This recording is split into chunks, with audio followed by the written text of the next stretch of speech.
And I pledge myself in order to uphold and defend the whole name of God. So help me, Lord. I promise to hold in ISD our heritage won for us through the blood and toil of our fathers. And I pledge myself in order to uphold and defend the good name of God. So help me,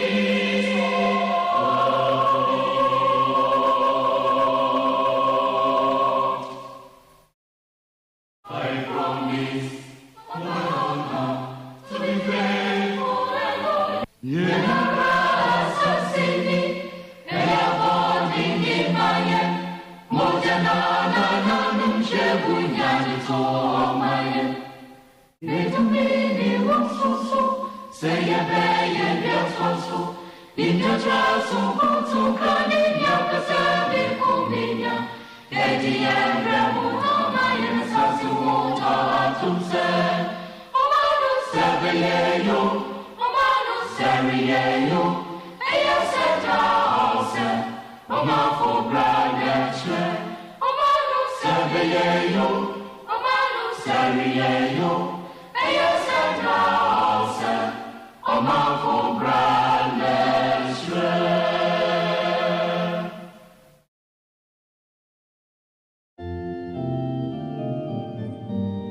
The best station in the capital, Neat FM.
The Torchlight Jumedie Ewo Nits 100.9. What's yet the Torchlight Jumedie Ewo Nits 100.9.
Agyenkwa Yehowa yɛda wase ɛna nwumre yi yɛda wase ɛne baabi ade aba bedru yɛda wase ɛne ɛyɛ enumonyam a wɔde adom wo ma ɛnɛ yɛ nyina mogya di afusane yɛkasa ɛma afoforo te yɛnka yɛ contribution a yɛde boa ɛyɛ ɔman Ghana sɛ ɔman Ghana bɛkɔ nkan bɛtie fo memo bibia kɔ aba ɛnɛ ɛyɛ Torchlight last edition for the year 2022 ɛnɛ yɛ sɔre so a wobɛte yɛnka ɛdi nyame yɛ adom a ebia 3rd January ɛyɛ Tuesday Torchlight yɛde brɛ Tuesdays ne Thursdays adwumre holders political show a yɛtena se adwendwen yɛ ho eti ɛnɛ ɛyɛ ade the last edition for the year 2022 ɛnɛ bibia biwom ɛnɛ me was series of interviews a mebɛyɛ ɛnɛ General Secretary of Ghana Union Movement as we thought Reverend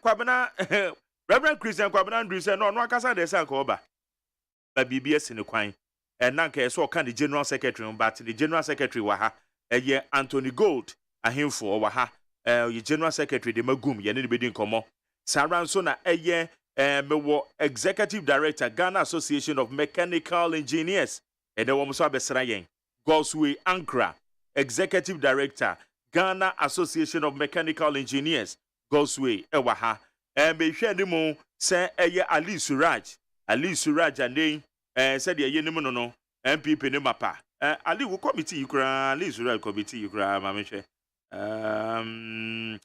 one of the steering affairs of MPP one more committees ho a Ali Suraj so beba ha me hwe ni mu se Abetifi Women's Organizer of the NDC, Abetifi Constituency, Women's Organizer of the NDC, or those who make sure them so babe come home, ewaha, Sarada make sure them say mea minia, Nano Wuswapia, so make sure them so bebaha, Alexander Kwakutete, Ken, Team Ken, Ora, Ken, the Ohina Japan, the team, Alexander Kwakutete Napanfo, one so babe fem, ewaha, fully packed. But you betcha you be in from within the luxurious AGYEMANG. In fear in a solid one. Mokame ho Torchlight, ye the bread war, a program from the scratch and leveler, ye the Torchlight aquaco do the American say, Yanko Pon Shuro Bibia Nanado Bessie, Yanko Pon Shamo Bako.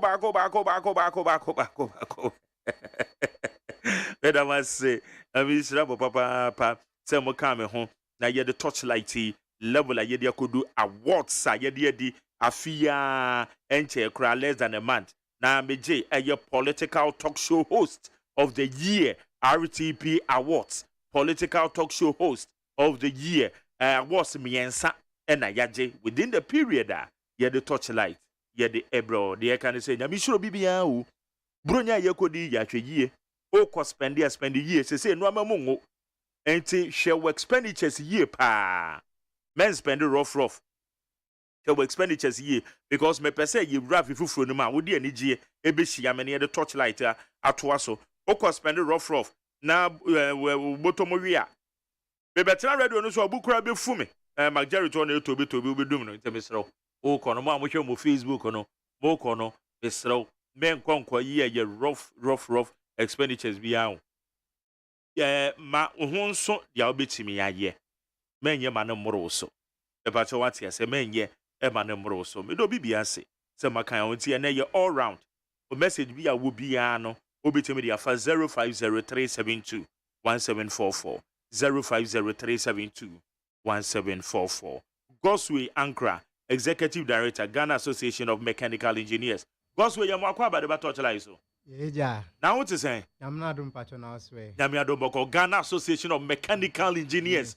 Mudi mo do papa mo yade a group of mechanical engineers are together as we contribute a quarter to the development of Ghana. Hardly do say ubete engineers AABB and I share on my muswa on my bia betum pombia no ejina science and engineering. But on my Ghana, we shall be now unti engineers inka. Iti refer to me who say me frɛ engineers together sɛnea yesu yɛbɛhwɛ sɛnea yesu yɛbɛ contribute your quota to develop the country that we live in. Yeah, no ne your mission no. Modi esumani so. It's a mechanical engineer mo engineer ifidie na said on my way no normally microphone normally no ka say we engineer you say we civil engineer for no we see dan ne nyama but hardly say obeti say obi a mechanical engineer na nkrofo bebre nso nti de ye wo hwa infidie na wo kan bibia ebia no ejina mechanical engineering. It's not only about building in yema oko automobile industry na mechanical engineers oko marine engineering marine so it's also under engineering. Okay. Engineering, mechanical engineering there it cuts across. A lot of areas. Okay. But nkrofo bebre na okay. And also kan ejuma na e ba be yese ne nkrofo be hu ejuma so engineers your mechanical engineers no monson mo yeah. Okay, that is good. Now mo don so awoye man mu mo wa hapa wa sha se mo keka mo ho abom Ghana Association of Mechanical Engineers that is saying engineers they are doso. But currently no with my group now my form no you're almost 600. Yes. 600. But we share other sectors now. We are more than that. Okay. We are more than that. We come mines, the other industry now, even crowd Akosombo VRE ni nyema nyina. Ubo mechanical engineers wo ho. But this is the first association now. Na de na matira wa asa mon ka mo because engineers see yawakudo bebre ya no wo betwe no ma form association na mechanical engineers dey say and take the likes of Gosway and Grasa ultimately here na mechanical engineers that we can why asem on say yaban engineers na it's not our trade say yebekasa they be no either we work under somebody's shadow and money abresa na mo de mo bo modwuma bibi ba na nko ye kura ye frama muntimi nkasa eno ne asem no but this is the time yenya che say ye ba na nkofo hu edwuma na ye na nde betumi aya oman no betumpon wo hwe we are not in good times. Yeah. They say an crapo baby president bekobia they be our TVET in STEM education. Who are those people? Yeah, but won't say yeah kasa. We need people to come on board so that enyina ebeboa e wadwuma obi abetumi aye. They say edwuma na o ye no. Oh sorry, they be ametie o. From 5:30 to wait. 5:30 just imagine time I made the report to edwuma na obi ada ni nyema na later omu ka say oman mu nye bibia ekobone bibia ba ye nyina ye kan ye humbom na ye bibia oman no betumi akọ se na ye pese oman ye no sa na betumi anya no but ye tumi njama npa ba akope ana a group of people are say omu kwa omu nye. Okay. All right. Now my young shay say edien na mudi simo no so nyame ya adoma na afia ye besimo no ye de ye be engage mo yen de ye baby express will be and ye answer na for later obo say ya share engage we afia man for betwom be hwe okra na me nyawo be dem say sa de beba because yes the parmia me degi am ko fa ne ba later kwa na fe na o ma ba beto ahye so enti Ghana Association of Mechanical Engineers matesa person yes stakeholder consultations and engagements be meetings be ye dwendwe o man say de no me concern it before me call no so no me pese me da wase say wa ma me opportunity na congratulations say award now we win yeah that's you deserve it if say you put in more than a lot of people you deserve it na me sure fa amen ana me chia yetie for say they be omu tuni na omu tie o na omu carry the news across. That's correct. Yeah. Before we say on my way no they be I sorry I say president ana bibi but ohwa to say America na nyamanya enya only the president na etumi ma o man ye obia e contribute to quarter to we ohwa we the president John F. Kennedy. Yeah. I say and yet there be a man bisa say then na oman be yama but then the obeyama oman no. Wo hwe se ne nyema ekosi ya yenya ye blame oman no president but me feel say yenya ye ka bomu a e betumi aye bibi aboa president no ama ne vision no abemu before mo ye mo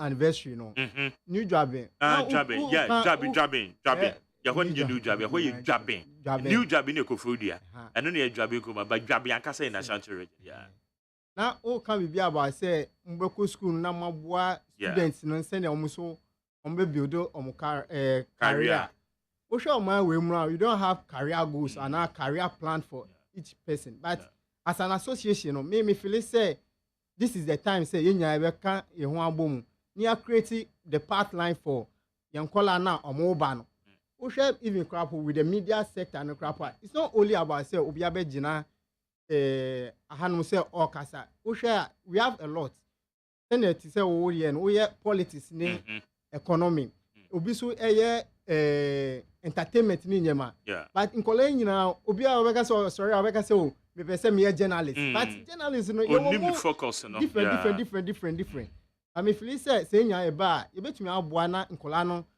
etumi ehun goals be set goals properly we share quote say guta ni Ghana Employers Association ni TUC ni nyema no me feel say sometimes no e betumi aye more than what we are doing okay mostly we say yenkan as an association na government na ye bibi boni na ye ba be kan ti say ne debt exchange ya ye kan ho asem no but imagine ti say president no debt exchange na yamba no ka say o dey ti say ne Uganda omo ka say international airport China for afan I mean me feel say as an association no, we also have a role to play. Okay. Government need the agenda be about agenda 111. Me feel say we have professionals omo under medicine ni other way ometumi aboa oman no to say government initiative no. Okay. Na ebetumi abemu we buy with one district one factory guta ni the omo kan no ometumi akan bom no man say oh idea we are now vision we are president you want betumi aboa yen nyina wo hwe China sisi dia bia omo eduru no omo ansori preko and omo duru baby this vision about one district one factory they also have the same vision almost started with the automobile industry no around 1980 na around 1950 omo nya the same opportunity say omo nya assembly plants and president advise say mo omo invite other automobile companies no mombra and oban the importation of spare parts and omo nyina e kan bom sesia no omo tumi manufacture spare parts eba new ones eba yenya we benefit from it but president did the same initiative by no other associations na so agina against it Emma up to now crap no benefit I say o man nya crap yenya wo hwe Kenya so almost nya the same opportunities where automobile industry here they were even manufacturing spare parts to by introduce home use parts no all of a sudden no that industry no collapse here. It's just 2019 almost starting new policy as well they will bring back all these industries. February president in ABB who share ideas and visions now presidents in the banner. It's very good, but hardly say we won't say citizens no one vision no say ebebemu. But ebemu so yenya na be benefit. It's na me make say no as an association no we can all come together and have and support the government in vision because we share industrialization after Kwame Nkrumah there's no leader waba say let's industrialize Ghana. The only time the national science and engineering science and technology policy it was 2001. That's how many years are independence? More than 30 years and now 40 years. This is a government or division. I say no. We should have to industrialize. Oh, but you shouldn't also forget the previous government. Almost 50 agenda industrialization policy. Yes. Yeah. Yes. And then we're targeting 50 solid factories and they say operationalizing. Yes. And one American say, as an association, we also have a role to make play. it because which one district, one factory, yeah. Sectors are more aboboso. Sectors being a more energy. More energy. Almost everywhere. Almost everywhere. All the sectors. Ministries now we are everywhere. Even Krapo, we trade and industry in Krapo. We contribute a lot. We contribute a lot. And because one day one if you know it's a nice so one day one factory na you feed the juma and it's in a tree you say if feed the juma. Now feed the juma na mechanical engineers moon play road ya sana if feed the juma na kwako anything. No na say even Krapo by microphone here. Uba health sector no Krapo na we have a role to play. We share bed na ya daso ni nyama nyina e juma mechanical engineers in a year. Around 2014 na mineral yare. In hospitals bebree ekupie 37 nyema na yenya bed ema ninda so nyame nkwa anka yehwiri no anyi nyina no instead of say you be importing nyema yinya as an association this is the time to come out so that government no hu human resources are owo oman we ma obetumi put years into use on the bia we can na obi eni honum every baby obeko bia or say before we can develop we need DVET and STEM education those professionals now under those sectors but we don't hear of them and when I say no the microphone enya I have to take a bold step he says send program here torchlight na you call Bible no eno na can na I just said you should bright everywhere. And I want to mean so can you now find no. You need to bring it out for everybody to see what you can do. It's an only the master okay, so far, sign engagements and when in for all the stakeholders involved. I try letters among but minya response. And only assembly. Because when I push on Ghana, they will yard the papa beer, the pedibity, woman who said mechanical engineers, Ghana Association of Mechanical Engineers. But if I Facebook Live, I'll be one branch I'm going to say. Did any Gosway Ankara or your executive director, so position executive director, at the Ghana Association of Mechanical Engineers. One more so come one boom, and one mouthpiece. It is a movie being go year. How do you speak? And they will say labor union see Kenya woman. One say debt exchange program, normal exempting year pensions, no many idea. It's also say being called year one masu year, what the private sector, what the government sector, and the Yakika Hono. How do you speak? A city and I'm come say idea for so long, it's not must start where your first step you so much so because it's a mechanical too. Mechanical engineer, what you say enough from? Yes, enough from. This is the time I say so you voice eka ho. You say you be tumpo na. You nyina eka ho. It's enye only journalists and other people but as engineers we need to add our voice. But not only just complain about the problem but bring out solutions. Bring out solutions. It's only one thing you better from next year, they come and come more. I remember more platforms, my Bekasa, and no maybe could ye baby some. Oh, now mechanical engineers more Ghana ha, Coso Moda, Benjamin Cania, and what head your more, which I buy railways, yeah, a Benia Bri, then mechanical engineers. Now, are you being paid well? You want to make a year there? And only problem, no one say, ye Jumano, dear, baby, every set up here or no. Akichane, it's we try to live in our comfort zone. Moji fast salaries. Oh, I know dear. And I encourage you. Everything is okay. And anything I want to say, but yeah, to me, and now also.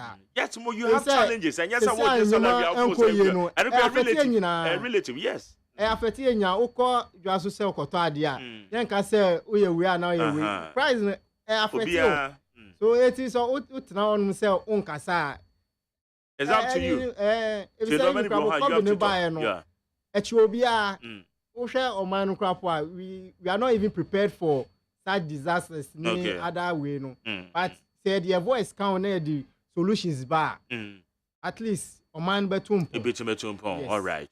Gosway Ankra, Executive Director, Ghana Association of Mechanical Engineers in Amenino, ED and Common for the first Makacho was a many General Secretary, Ghana Union Movement, Eba Bekasa, many a year CTEC, alongside a year Team Ken, Honorable Kennedy, on here Japan team, Alexander Kwakuta, and Apan for Beba, Bechen Mali Suraj Beba, Women's Organizer of the NDC, Abetifi constituency.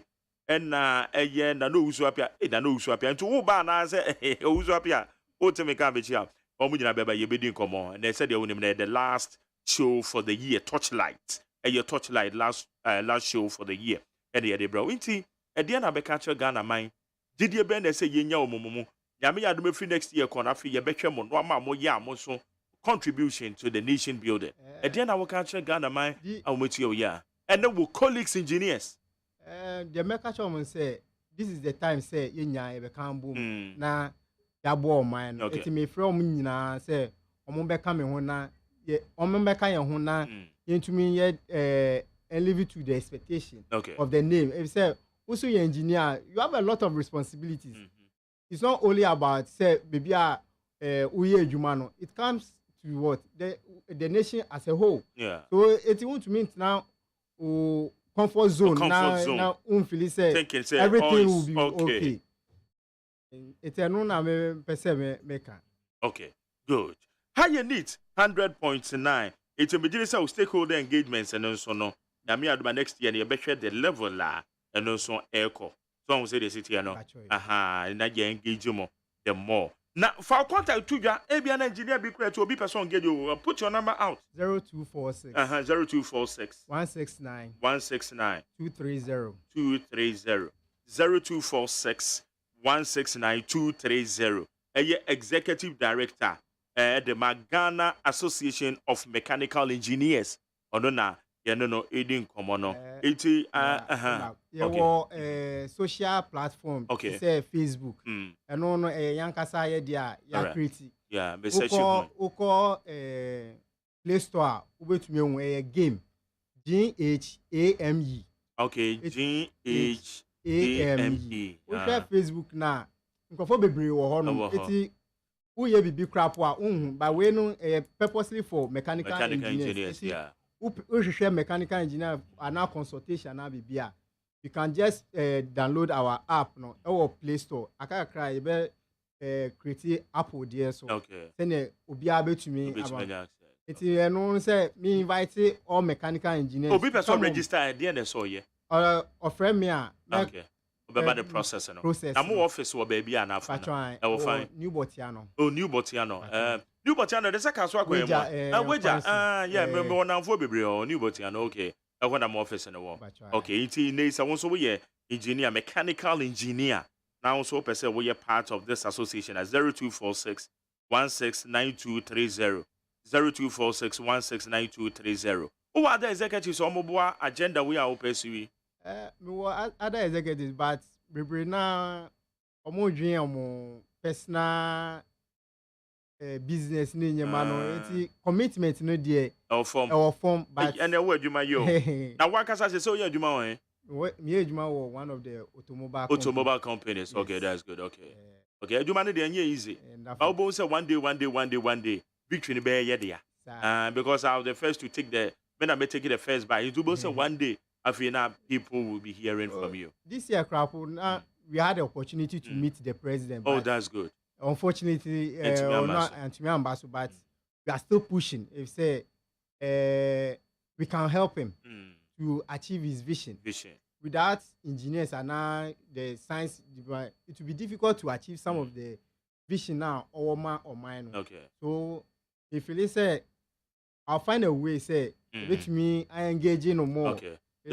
Well, said when him adeɛ baako a yɛ bɛyɛ ne sɛ nyame adoma next year no ɛbɛba one area pa yɛbɛhwɛ ɛyɛ one district one factory row bɛn kwan bɛn so na sɛ yɛfa so yɛ no industrialization policy no saa industrialization policy agenda no kwan bɛn so na sɛ yɛfa so ohun sɛ ne nyame adoma ɔkyena wɔn yɛ kɔ yi about 500 youth about 56 factories yɛde kɔ akɔhyɛ wɔn nsa wɔ Lagos so it ni nyinaa yɛbɛhwɛ how do we sustain it. And I say, yeah, the pump and pageantry near Jaho, mechanical engineers, most of them will be say, Fidia, yet the year, you may be beer, could ye, 80 put your arsenals together. We'll discuss that.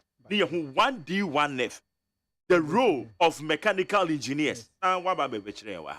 But what you say, in fact, you have been engaging more. Why? Now, so my boy, because more much is your work for more. You see me, one about boy, Jimmy, giddy. And politicians in Hamana. Oh. And also, yeah, one especially what about government sector, no? Yeah, was a man we know the Okasano can say, yeah, I'm trying to politician because the country is too polarized politically.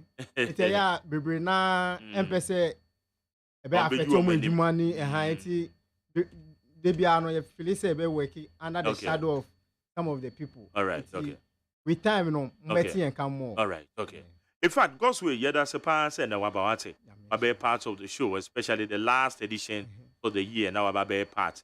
Now I said I'm sure the next year. You go on the young Kwachenya. You be engaged more. Why? You go on shop. You might say no far too so no. You better say you succeed. Okay. On mine 2.9. That's right. Very good. Very good. Now, Ufre. Me from Oti region. Oti, okay. But why are they Uchi, you know so? Okay, what now? Oh, that's great. Gosway Ankra, Executive Director, Ghana Association of Mechanical Engineers. Gosway, yeah, that's it. Nakopo Shrapa. Obiajo. So, Ebusia, Yanni Gosway Ankra, Executive Director, Ghana Association of Mechanical Engineers. Or no, and I know it didn't come on the first leg on the show. The number, the NTB, your mechanical engineer, you want to engage Gosway, and also, how be crap so engage goes we now seeking advice. 0246 169230. 0246 169230. Now, when you know a day and come 0246 169230. Or Executive Director, Ghana Association of Mechanical Engineers. Dear way, mammy, maybe.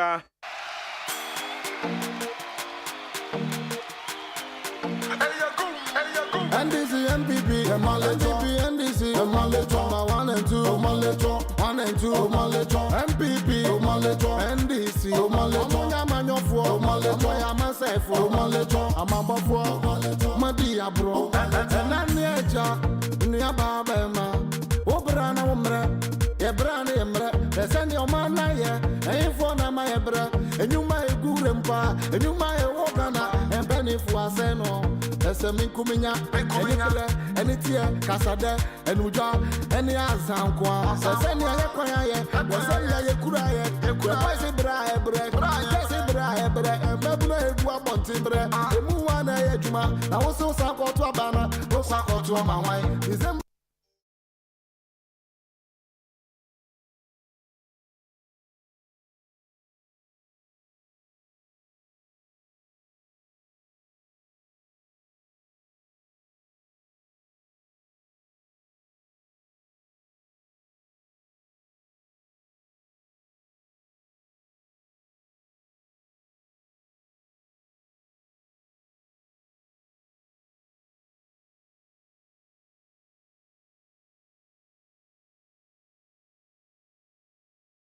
On your ballot paper, Tokurumotie power, and too much. Adena, I'm for having. And this is MPP, NDC, 1 and 2, 1 and 2, MPP, NDC, Yamanofo, Yamasefo, Omalecho, Amambafo, Omalecho, Madia, bro, Omalecho, Christian Pamanandrus. Gum for Yominio, and you may be a gum. Ghana Union Movement. Leader and founder, Reverend Christian Kwabenandri. AK also for Chirabosomene. Wait to me, a man and the General Secretary. Anthony Gold and Info. Or say a lawyer, or a lawyer, Muguzo. Okay. How you need 100 points tonight? Torchlight. And then said I make a last edition, special edition for the year 2022. Anthony Gold and Info Mwakwaba. Yeah, and Now what is it? Kromuna Yeshi obeyending. Ukromo Yashi, I'm also a camubi. Hey, me want you to me, pa. Isa. It is somebody I won't come home. Oh, there be a Ghana. Sabi. Yes, say, Ubia on Guinea, no say, Yademinyonko, a yandeme. Yeah, it's your young going to your dream. That's right. So, what the Oka say, when you be maybe be a dowruma when your car can see a bit them, when you fear beat him, when you may be ye. Unia or not see a Crasian and watch no, a canoa, a becawons. And a yebre. That's right. Na boom, and Roma saying, as the General Secretary. Oh, and Roma cause I bet you yan a pimpin sway. Be added an acquaint. The first month of 2023, which will be January, ye be constituency and regional executives. February, ye be national executives. From there, then the campaign will start. Kakra, then ye be a flag bearer. A flag bearer. Next year. Next year. Yeah. Okay. The early part of next year. No, early part of next year. Yeah. Now, for that campaign strategy is better. Would you go from? Oh. Yeah, campaign strategy no ye. Strategy I did be a man for a junior. Oh, Ghana for your problem. General problem. And no ye be before you now. Sebi, penifo anymore. Before problem kasi ba ko ne say yentime nya botren dwene ne oma ho nkwachire. Nti ye bibia kekekekeke.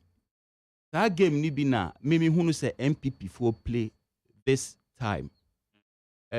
Opposition parties ni na criticize you almost say on mine mo aye den kromo aye hye ampa ye na ye kabi, but I'm telling you mudi agora MPP besan ye break 8 no with this strategy. You see the president of Ghana now, His Excellency Nana Addo Dankwa Akufo-Addo, to me, coupled with people like Honorable Osafo Mafo Nomni Adie, they are among the most experienced active politicians in Ghana now.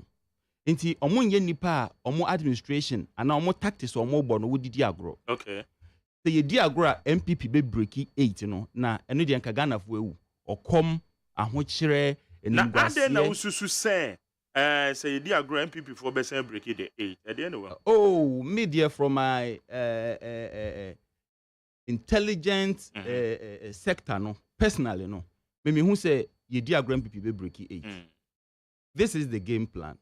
Ubia free se kroma ye den inti a clear MPP elusu, but omo very clever tactics. The open say yenye system no no. Open say we control bia, you make the people poor. Okay. Right. Yeah, now politician bia begia to mu say sisia no ye politics aye wo Ghana na koye sikasem. One mame a mento when yi sika ye nko campaign. Inti politician bia wo Ghana haji tum say before we win political power as member of parliament, even DCs ubetua ansanya to ama. Very wrong. Na yanhwe yi a ebedru baby no sebe nkrofo mo wo integrity, nkrofo mo wo the technical know how to manage our economy. Omo nyina betwe omo ho. Ebeka the rascals a wudi na tama emfa ne ho. Omo crazy ka omo betimi ato. They are gradually taking over our governance. Na ebedru baby no menua yanhwe ye nya asem papa. Enu nie sisia no wo hwe system no a nkrofo adwuma egu me ye businessman woko marketer wo nye sika nti wo adwuma wo ye na ho den no ebekọ fom nti bedru baabi no se gumfo pese ye kọ campaign wo sechiredumase NDC 4% woko campaign wo Kintampo a eya hu se politics no ye na ye boebo ye ho wo behwe na campaign constituency chairman ne store wegu nti onye sika nto fuel Ghana for weaknesses mienu. Baako omampani Mahama kan or say short memory. Ye di natama, but it is true. Ye refi asem easily. Second weakness, enyeshe nyaminti mechaso. So the game plan of MPP now is omo be squeeze a man for 19 crofo omo ye other opposition political leaders ni na omo financial abilities be very weak. Ye weaker sikani na be ko omo ho. After that, wo de obehu next year omo be abonti abepa chew. Oh ye ka say ye oman no yie na nneoma mu ye den. Yesra mo monfa nchen afi mo nhwe ye be ye bibia ye omo start atete nneoma so. Ghana for short memory. Nti ehona na omo refi. No maka say onye hwe yenfa nche omo na yenhwe. That time no meme store egu. Wo company egu. Sika ni na abehye omo nsem. Ya pa Ghana fo acha omo ate ase. Afi na omo de mo be ko speed.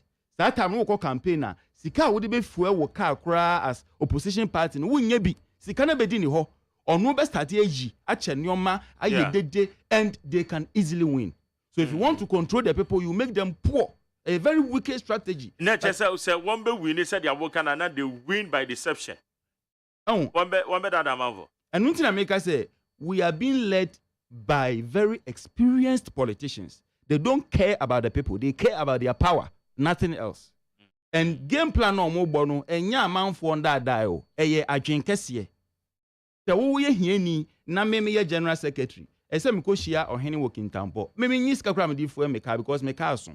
Nti no se me ko ho 3 times a me ko ba akopɛ ono wa kyekere me mama adwuma agu sika ni na ebedi ne nkyɛn ono betimi akɔ ho 5 times ɔkɔ ho a obetimi ayi sika ma obetimi atɔ ne ɔma ma me ntimi nti that time no nso no wapa Ghana fo akyɛw ama Ghana fo ehunu sɛ ɔmo mfa nkyɛ no de ɔyɛ ni nyinaa no wanhyɛ da na ɔplane atoto ne ɔma sɛ de ɔman ni bɛyɛ yie na Ghana fo wɔ short memory sɛ de prophet Mahama me sa na me frɛ no ɔka ye no nti no ɔmo wura fi sɛ these are the same people ɔmo mia ɔmo mo adwuma no gu ye no oh I say Joseph Stalin former Russian leader because also you know politics I say wafa akokɔ na watutu akokɔ no na akokɔ ni bewu na wama na eburo woma na eburo a obedi eburo no na dwene ne sɛ wo mbom na wo feedi no onim sɛ wo na wotutu ne ho takrani na odi kowo sa na Ghana for ye.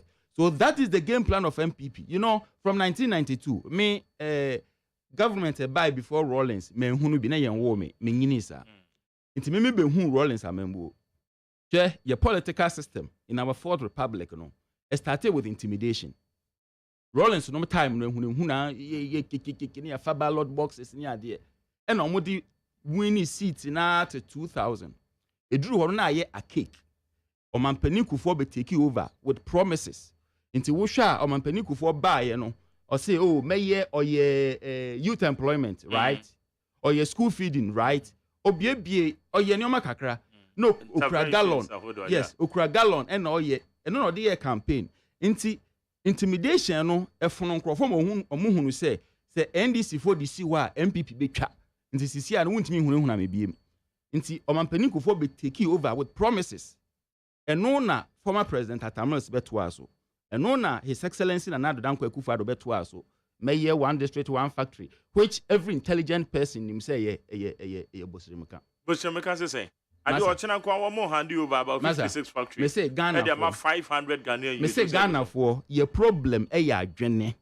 ye ntimi ntenase microphone ye si manimu e say wutimi tenase no hu say why business so okay dey na wo why ni mu efemu ba ha mame kasa nkrofo tie no wofie that is our problem. We don't think and analyze. No, we don't do that. Inti show there were 216 districts as at that time Nana Dankwa Akufo-Addo promise ye Nana Dankwa Akufo-Addo was 4-year term abros wa mienu and there were 216 districts obi a onim construction and now obi a typical businessman enimu say before wait me see one factory you don't need less than 2 years. So betimi see factory establish a factory man aye adwuma no why ye ntama boro so na ye 2 years nipa no 4 years mienu ye wo 216 districts na waka kira wo say obeye one district one factory which means he say as a so timi produce 216 districts and no mun create newly created district as a so produce 216 districts meanwhile no just 8 years na ubesi factory baako bia you don't need less than 2 years obedience. This is common sense. I was in my house na me dream am see Ghana for that bend betimi sorry I journey deeply. It's a fiasco. But me I see Nana Dankwa Akufo-Addo as a very intelligent man. But what say one more policy no as a year? Policy no because when you pick one more manifesto, one must sit together with the private enterprise and the private persons. One more ever building one district, one factory. That is stated in their manifesto. Whether it one more chile modus operandi, quite on first no me dear say ye man penny yet me one pie mano. That's why ye Ghana year. See nani yetimu. Me dear satum di die ne sa sebe o kasetia penny for me. Pesa memboning ya bet me criticize it. But said you be one pie sen anado any munguase no. Nenim guasi be count. Be coming. Sena nado ana na ban etimi bie njuma menua bi benye biaye ana se bia obi benye bia wobusuani bi betimi nye biaye nti the pressure de to so bro nya be medu me phone because pressure from the family pressure ne de baby send me nko me de ntimi kura o so wo hu nti yam bompai se ye papa emfeli nti se private sector na be bo no se aban na be yi o no problem but me de ne se the promise was too huge. Say Obeka say 216 districts. Now we have a factory. In Crawford criticizing on that. I don't do same. Because him say it's possible. Every intelligent person him say it's possible. But for political reasons, okay. And the same smartness, and na omo ebo biemu. Inti ye free politics of intimidation, ye ba politics of promises. Omampani Kufuor promise bi on we need power or ye bi. Former president Atamel single spine salary structure nyoma bebre obeye bi. His Excellency Nana Dankwa Akufo-Addo meye we wa beye bi. Sisi ano Ghana fo yin e ka say omo ba be hye yembo a omo to abewi a na omo akoda. You know it as a journalist. Say Nkrofo complain say politicians ni omo promises omo be kasa yewi a ye hu omo bi. So the politics of promises afono Ghana for. And being a very intelligent person, an intelligent politician, black politician, as I say, we need another strategy to win power. And this is the game plan. Make the people poor. Let your opponents be poor. They cannot finance the campaign. They cannot support their people financially. So they will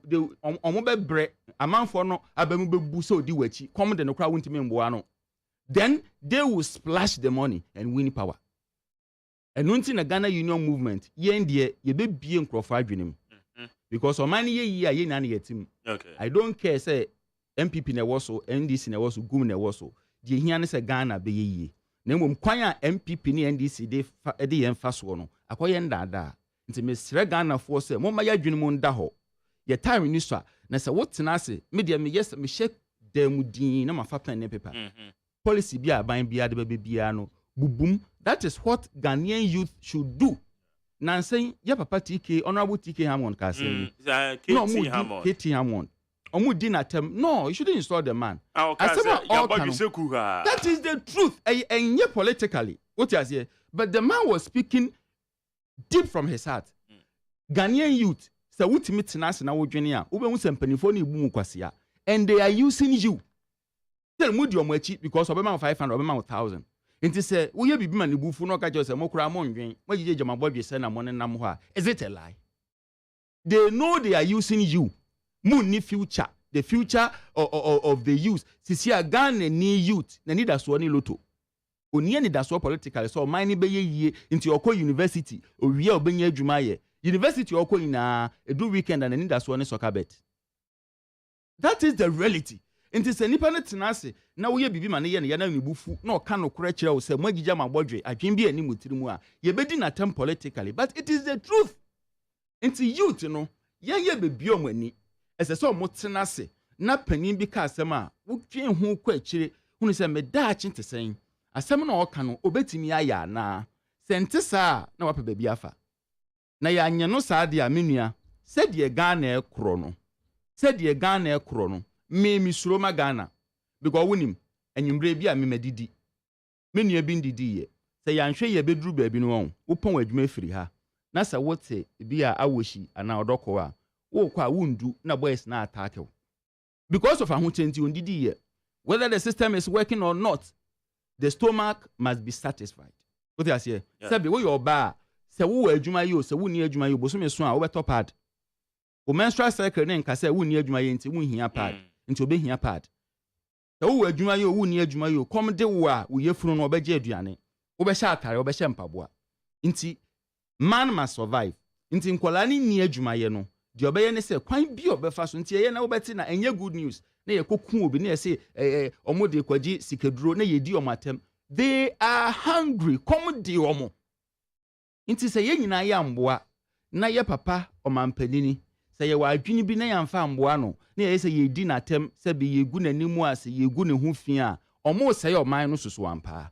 Now so yanhwe ye bedru baabi no ebeka me ne omie no wote wo kam no obi abowutu akun because come de no osusu say we ye adwuma wo big media house nti sika wo ho e bia that time no kra na kapre no nti baabi a neoma ekọ no sa ho kire ba na gumba mo betimi aye bibi wo hwe se dia me say with 2 years unim bibi me bia the way me ya me politics no typical politician na nje ho me nkasa ma me party nko because o man ye yi a ye nyina ye unim with just 2 years gum ye plan betimi asesa Ghana drastically and MPP can do it, NDC can do it, but o mahunu say mbebunu ni ntimi ndwen, they don't ask sensitive questions until they take them for granted.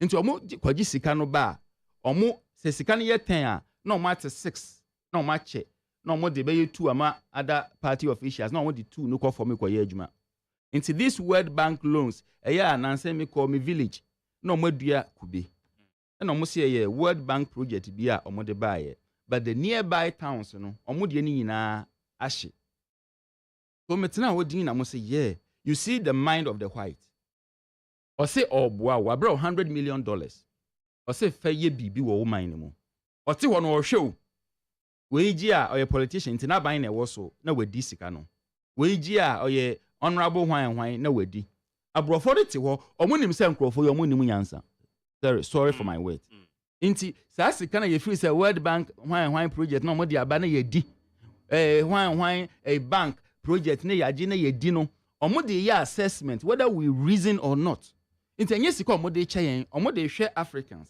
nti omu se ye nim nyansa then they sit back omunim so ma wo sika pe ubedi nti obeka cha osefa obi bibesi ano nti ebedru baabi no ye gold ye beje ye oil omu beje ye bibi omu beje because sa sika na omu de bre ye ni no omunim se ye ntimi mfa anya hwe ye beje ye di e very serious we need to reason media kamenko anko mampani sisi ono na wo so opo wompo na nado na ye president obetumi akoshepo me mpa membo no sa de ekọ no but ono na ye president anka obetumi afa smart people bi omonye MPP for na politicians nanka on task omo die na oman ye betimi ayema na boa hwe wufri ha ko mankasi mu a hwe kwan ye da ho me say Ghana can produce their food me bia kam ye de agugugu from wufri ha ko tamale a hwe Kintampo road asase da kwa ye mfa nye hwe voter ne ade nyina hwe for macho man ya ya mamutu a ye to aba na omo kun ade na ye nche woni ahemfo ne nkotena ase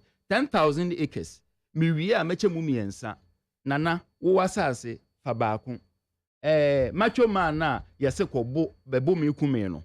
Wo nso hwembrante no so wo wa hoden wo ye macho. Nti wo betimi ahunihuna mmom aye adwuma.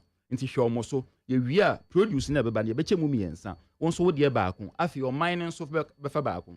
Prisoners na ya campo omo wonsa won prison.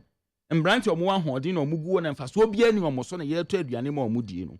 Mombesin ko ukowi akoko ukodua aburo oman ne beji wa aburo nkotokuo 10 ye wie a produce 10 a fa 2 na fa kofi menua ye wo nioma ye betimi aye a oman ye benya aduane ama na bu ye minister of agriculture de na oye ote ho na ye planting for food and jobs. How is planting for food and job different from Ministry of Agriculture? Menua no moma ye ndwen o ye wo bedu ba bi ye bebre o. I tell you, yemfa political passion. Say media me do me party dodo. Yemfa non to nchen. Na ye hunu say MPP ni NDC say yanse semu a ebedru ba bi no me na ye besu. But bia na akoye too late. Aye need 100.9 General Secretary Edema ye Ghana Union Movement gum ona ye no di nkomo ni di ni ye God's Way Ankara. Abemu so Anthony Gold ahim. Hey, sorry, Makoba okay. Anthony Gold ahimfo. Me previous guest Ramboni. Anthony Gold ahimfo. General Secretary of Ghana Union Movement. Abemu so Information Center. Mo eye Katamanso. Mo bi edem yopo Abemu so Information Center. Ewo Katamanso yedamase. Inti yebisa se aya na Ghana fo ye wo alternative no kra na mo amenyuku fu ya ye kasa mo yinkume say na tie ebesi de na matimi convince yen na Ghana fo etimi ababidi mo Oh yeguso den wo hwe ye papa kirabo ni TV a ode bo afode ma yeyi wo hwe nneoma sebe yesi ye na nanom bre na ye bagimebre ba wo hwe nneoma na omo ye na wo hwe enda yesi yen yakọ school into sometimes me ko baby na ye ka say I was very happy time when busa me say asem no wo ko interview say ya na ye busa but me nka wo ko school wo hin na wa start me ko ha ko ye we na me ko sua we na ye de se wo hwa omo wo de ko Accra krom njuma kase ne shops akase ina ne wuranom most of them anko school enti no manage ye time a wanka sa asem na nche me Professor Dr. Hwan na lawyer Hwan na ye den we are suffering menuanom de ye kan say hwe sebe mpanimfo se obiara epekwasea ne na didwa nti obi a all power ye say ye kan say me say what is say ye tontumi a koton wo maame na fa ko totumi wo a wo de tumi na akwaje. That is what is going on in our country. Mpanimfo no ade omo pa ye power omo mpa adwuma leaders ayenye omo no omo mpa adwuma omo pe power omo nya power ni wi a wo sweat na wo wakobre no na yaje na yedi enti kwan bi omo befa so a omo benya power no na omo fa so enti sisi a no memete ha mimi niska enti other politician no aba ben mu no obelodu sika na egu ho olodu sika no wi a na we training crofo no your school ya yeko sisi they teach you what they want you to know not what you must know. Uko school and the educational system no they teach you what they want you to know not what you must know. Into your politics on my brand no another form of politics be bagana na easy say binum betimi win political power say yanhwe here we need intelligent people. We need very intelligent people. Obia kwahye dem a na wa strategize how the political system no. And yanhwe here these people will take over the country easily because they are very smart. Wonim say ukoka asem papa na kire obi a uka kire no wi a o say wa mama bibia me ntuo. What you say? Enti no obaye ne den. So some penifo no mwawia menkase omwawia sorry omwanya sika because of omobaye leaders no. They have taught the people to rely on money because on onim say these smaller parties who need sika ni bi. Yeah. Enti no weakness ba ko ye sikasem.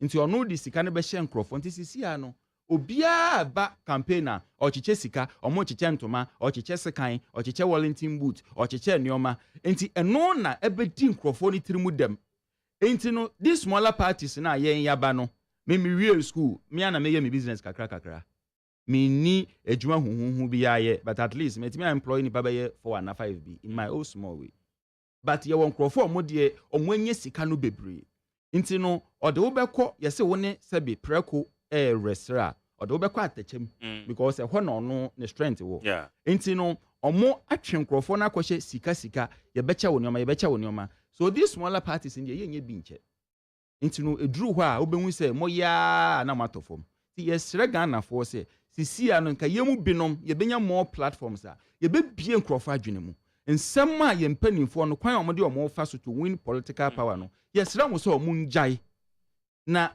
yanyesa na sede bia ye gisika ye gentoma ye genioma obewini awie no ntimi nya hwe obete neka obeti ka na awie na 8 years na so na omokọ nti yesre Ghana for say yen ya ye party nketwa no so called no omuntie omunya so mayen nsem na ye ka no omo ma ne nko mutirim na omo consider yen so nhwe Okay. wo kan Quran a nsem oma komisheni konkro Muhammad kan nyina ne se sakra wadwen na tie nyamesem ono de baaye no wo ko Kristofo mu a asema Bible Nyankopɔn kan nyina ne se nyaadwen sakra asema yen so ye ka political ne se ma yen sesa yadwen NDC ni MPP omo hu ne se yen ntimi nsesa yadwen wo ye den ya omo ana omo kro so they don't respect Ghanaians. That is the fact.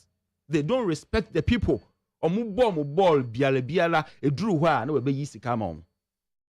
Nti that is it. Nti sa manfo na ntimi ansesa omo adwene na obi ka asem kire wo a wamfa wo political affiliation anto nchen se media me do NDC me do MPP me do gum fe no to nchen tenase na bubu asem na nipa na eka ne mu na hwe se ebeboa wo daachi ana emboa wo daachi se nte saa menua na wafa wo adwene. Okay. So ye ne omo kasa Na say mo membership drive in it saying obia nim modern gum boy 2020 elections. Motor so third. It was for third. Yenya around 106,000 votes. The next party was also fourth, around 12,000. It is some common. NDC MPP die unim so omo die omaji for dada. Nti ya eba mo foforo no. So that was the first appearance. We formed the party. We were given our certificate on the 21st of November 2009. So 1 year na the year campaign and COVID in 2019. 2019, sorry. Yeah. 1 year na the year campaign in the midst of COVID. Na yentimi nko rounds. Yetimi pulu that vote.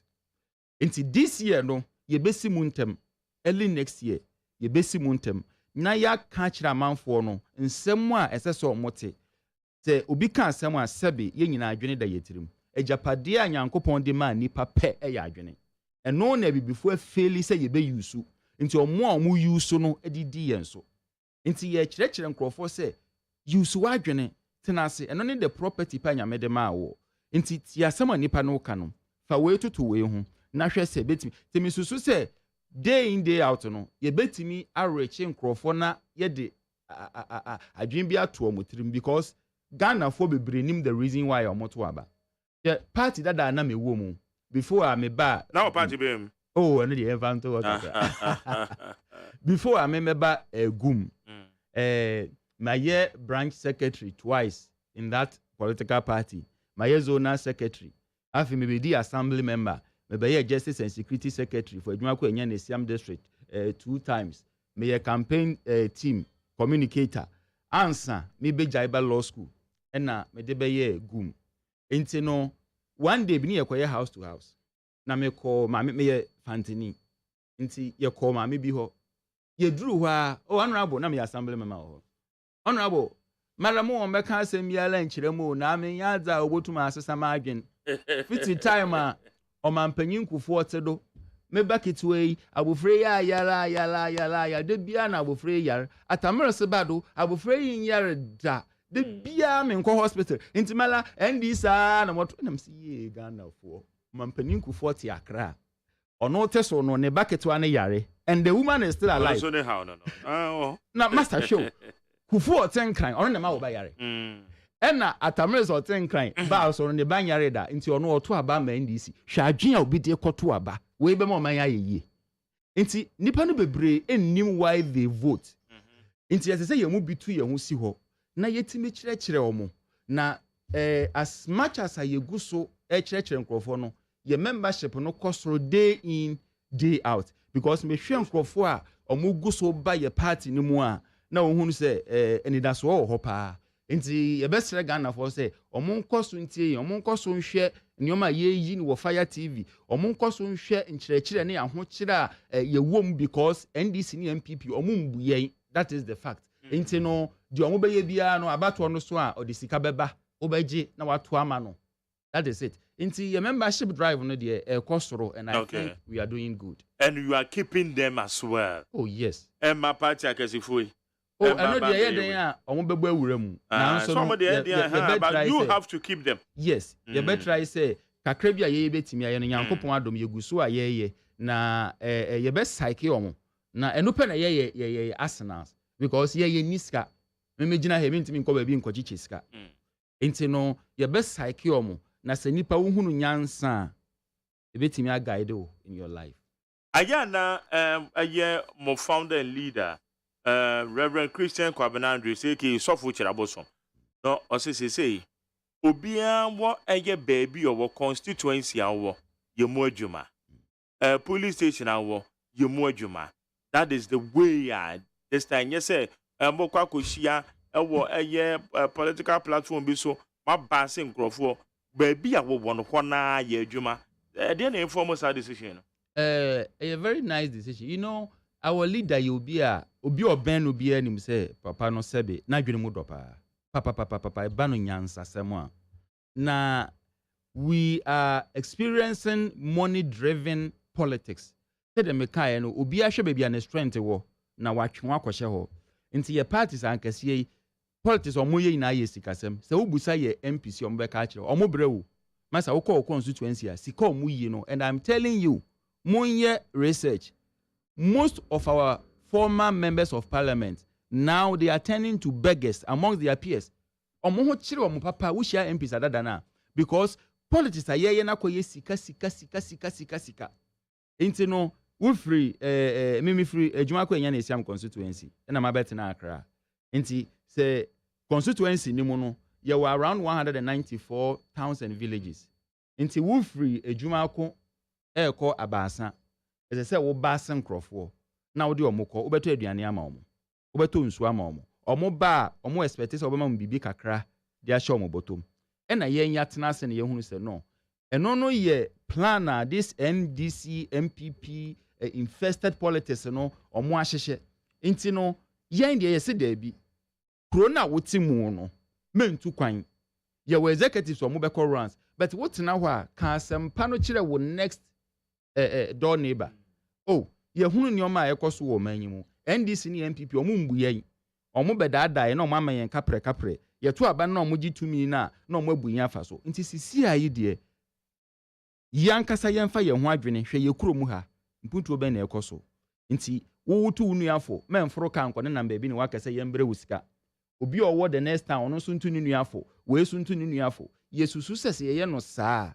Ebetimi aboa ema nipa no atensem no easily ena ye wo language barrier wonim se wo ba se obi efri ebia voter region the new rura the next regional bia na kasa no moka even here ye ka akankasa ikura me am ye fanti ni kura me ka twi sometimes me break akra enti no se omo wo the same town no moka kasa baako enti se nipa baako te message na se a eye easy so obetimi ene ne nkrofo no akasa yie say wo betu obi kama ni free ha abe cross akwa ha nti say ye papa kira bosom e ka say ye mfa saa strategy no ye mfa nye campaign a moma ye na ye nti ase egumfo na ye njintum say enye say wo betene kai mu ahye jama ye aye dede akwa ha ba ha na ne win elections. Okay, na mo shadow ministers as mo betumi no mo aye adwuma eno akire no nso no obi so membisa. Also now our eyes are open on the politicians. Do you have ministers? Okay, one. Then MPs. Eti gum. Se ebase gum we need 2024 elections akrana. And we share MPs are what this time politically no. Se wo shepana je binim the ebesensi. But the likelihood say mun to mean control parliament. Enya challenge for mama ma check it and mama we nyina enye challenge baako not even 1%. Wonim me catch madam for MPP for bi say monim die nti aga na ayeden because of mo nti na aga na ayeden enye amembo na meko me nko mo abem the full soldiers wuti we wo bre madam fofo bi obi kura o MPP ni o hye t-shirt o na yere kwa wo kura obagiska o me ho kotua ne maternity menim binu mo ko school mo ba me ho e ma me support o mo school fees me am ni bie no. Do you know what you have to do? Ye bre because mo nkasa send this for kasa kire o mampani asebe na binu mu didi na atem papa na onya akola enti no se wo koka asem a kire ohene na wo kɔ no wo di atem didie na ekura obetie wa na ontie wo me am tie ekura wo di matem a obi ene wabudi na tem obesiri akire wo na mbo mu a moye ne party members no anka mutumi aka kire so oh ye wura sisi ade nneɛma mu ayɛ dio yɛsrɛ wo yɛ brɛ nti sɛ bɛyɛ a hwɛ na hyehyɛ nneɛma na yɛ ho ntɔ yɛn kakra bia nka yɛ papa obetie because obehunu sɛ ne mba Ghana ha no politics koraa nkrɔfo do politics kyɛn nyamesom nti ne mba nankasa mpo complaini sɛ yɛ ho kyerɛ yɛn bia nka ɔmo betie na ɔmo agono but mo ayɛ din nti no ɛsɛ sɛ yɛ nyinaa yɛ involved nti sɛ obi ka sɛ one yɛntimi control parliament yɛbɛnya nkrɔfo a mbɛyɛ ministers a baabi a mebel dem asɛm nyinaa akɔ ne sɛ ɛsɛ sɛ yɛ nyinaa yɛhu ne sɛ yɛyɛ nipa baako ɛno na ama yɛ brɛw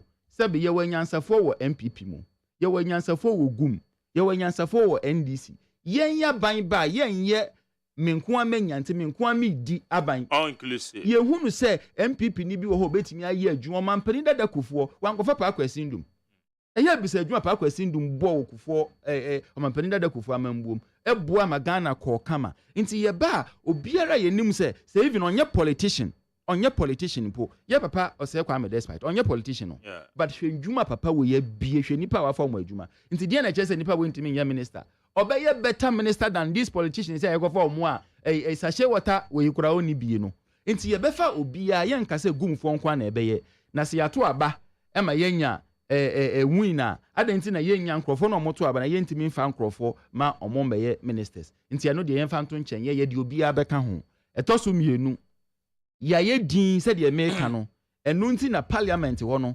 NDC MPP adominate na yɛanhwɛ yi a ebeduru baabi no ɛbɛha yɛn wo deɛ fa wani fa parliament na hwɛ NDC fo gu ha MPP fo gu ha sisi a wokɔ yɛ various constituencies na wo beto aba yebusaw we sika bɛn no wa meme beto aba ama no mana kɔda V8 mu nti sisi a na aba ni na gradually no shift akɔ businessmen hɔpɛ ɔmo kɔ parliament ni na ɛkɔyɛ businessmen ɛne ɔmo fra brochire ne baaye nti no ebeduru baabi no the ultimate aim of every businessman is to maximize profit nti businessman na wo to aba ama no botaye wo ni tirimu nyinaa yɛ mfaso businessman bi abotaye no agye obi a ɔwɔ ahumɔboro ma nipa but the main aim yɛ mfaso nti wo to aba ma na ɔkɔ parliament a ɛnyɛ wo na ɔdwen wo ho ɛyɛ mfaso no benya nti this time no wo so constituency a wo mu no huni sɛ this MPP NDC na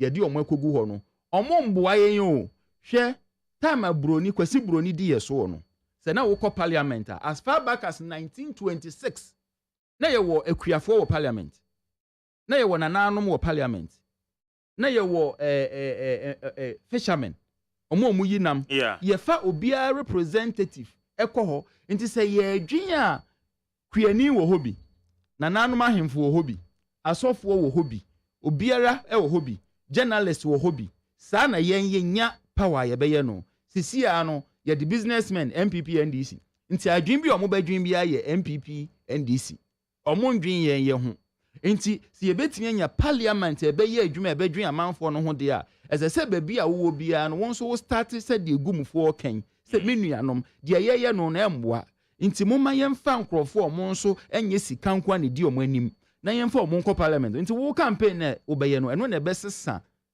parliamentary candidate no na sɛ wanka bibia na yɛtena ho sɛ de yɛte mu dada yi die a saa na ɔmo bɛyɛ yɛn High need 100.9 Anthony Gold ahemfo or General Secretary and the Ghana Union Movement.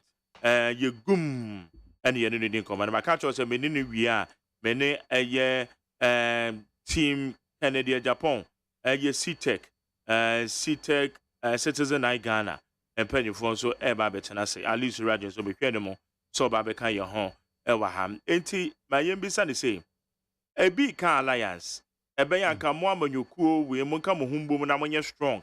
Formidable force. Eton will say, Minia, and bad news. Now, Ghanaian politics, no. Acquire said, Ubia pedi obedie. The Padudo na Bibiara obeye wo wiase. The more leadership ro ye bebre no, the more wo problems so eye bebre. Nti se ebasa ye beye alliance a enye bad thing ye betimi aye. Se obi wo ho ne yen ya adwene na nasem a ɔka no eye bibia se de Kwame Nkrumah de adwen papa ba ya ofiri so se be dan kura wanje bi no yen eno na ye botae say ye bibia beboa the general masses ma omo aye yie dia ye betimi a consider ye nchi say ye pa alliance with anybody but ye ntimi so nka say ye close your doors totally say asam na nipa no ka no nhihye na nipa ne wo no say bibia betimi aboa yen dia why not na mbom say kwaye baji kodi but I had those offers time ye beto aba no baji general baji me nka say ye bad so bi be ma obibi but no politician no betimi aka say oni mi hia ye o ma me 1 cedi nobody. But go mo ye visible for. Ye visible to baby a ya holding betimi. Inti ne ye sere se obi a mbesom ye party ne ye nka bom. Inti wo hwe ye symbol na ye nsa ye pagya nsa num ni na aka bom. Inti baby a wo bia kuro bi a wotimu bia adwuma bi a wo mu bia kurase a wo hye bia no wonsu besom se Ghana to from Ghana sei bedru baabi no wontimi nnante wa ha ye beku obi dituo besi wo so nti yembeka ye humbom na yemmoa na ndwuma mbra Ghana yembeka ye humbom na yemboa na yemfa ye nyina ntotum yembeka ye humbom na yemboa na Ghana ngina yi eno ne betimi aboa ye nti no obia mbra bi visible say ye visible wo form no de ye gusu a ye bibia ho odin betimi e be depend the meaning of your word. Okay. Say how visible do you mean? I say amount for a homo amount for a tomase e be a political party bi obedu constituency bi mo kra no on say den ho office kra say be o ba say bi and then say electoral commission kra na ni abra political parties thank God say na fortunately mo na mo nka ho e di adanse say mo no ma yie. Oh, ye guso pa nti gum de ye wo from Ghana ha omo nti gum kakra bi nti no so obi nti ye mpo a kakra bi but ye ba ye nche ye as you know nti no obi amboa ye wo a wo te no nde no won so fa message ni ko ba bi wo be ye panini wo ba bi a wo no wo frɛ ye a aha na wo won so wo bo nsɛm no dawuru sɛ be ya Ghana be ye nye sɛ be ya memenye sika sɛ be ya Ghana be ye nti no won so ye be ye panini wo ho gada won krofo da omo ano ma omo nkyerɛkyerɛ sɛ ma omo adwene mu mbie na NDC ne MPP de ye Ghana na ye ton ya nhwe adakoro ye beda be sɔre na kwasi buro ni gina ha sɛ obegye Jubilee House omo aton. Okay. Anyway, we be my Xmas message from the camp of Gum Ghana Union Movement. So far amemoi come saying. Hey, amambo we de well because ego yema o de na mennim uni paban. Amambo no ya chen meko amambo no ehyechen akekeduro ye ho kyere yen na moma yen kasa enya atem didie moma yen didie mpanifo na atem na mbom yen fa ye hawo nto omo anim se nioma nkoyie emfa ne se me gina hei ochina na panin bi afre me na me menye kakra hye me botom nti me kwa na me da me ka akese me ho atome me nu owo akurase no no nso nti yen na ye hunu se amambo no de MPP fu afeli yen obie no obetimi aka se saa asem wo nya no kore agi bia wo a wakwaji bi individually nti se me meti hoi na se me esimi yi a me nkasa amambo ni ye enioma mu nya kora nti no moma ye na ye mpa ya no ntum na ye papa mampani hu se enioma nko ye nya atem didie me I don't support that. Okay. Na mbom ye nsra no se ye wura enioma mu odene nti se obetimi atete enioma so kakra man ya na saa ahoche na ye wo mu no de enye out of incompetence said ye meka ye no strategically planned ahokere MPP for the to Ghana for so se be ya nkrofo ho be kire omo na omo ntimi fande campaign ameduru ho a omo nko anya sika na omo de aye campaign nti ye strategically planned ahokere na MPP for the Ghana nti e besro mo se omo mbie mu kakra ma yen ye sada yen sayem. Okay, message be anaso obi person of fremo a said o kan ye no de mugo so e bi ko bi kura bo baby or interested mo wo call line bi obi betimi afremo bi a ma ha ye wo regional call lines. Okay. Ye wo constituency executives across the country. Okay. There were regional executives across the country. Nti obia ne baby a owo no eno no na be depende. Nti se me bia me wo Greater Accra region. Se me de me no mama wo a obia owo Savannah region frame me a me ntimi enreach to no. Nti bia wo call internet ne so www.ghanaunionmovement.com. Bibia wo hie bia na wo behunu. Wo ba odoko na ye office wo odoko opposite Pogas Furniture. Okay.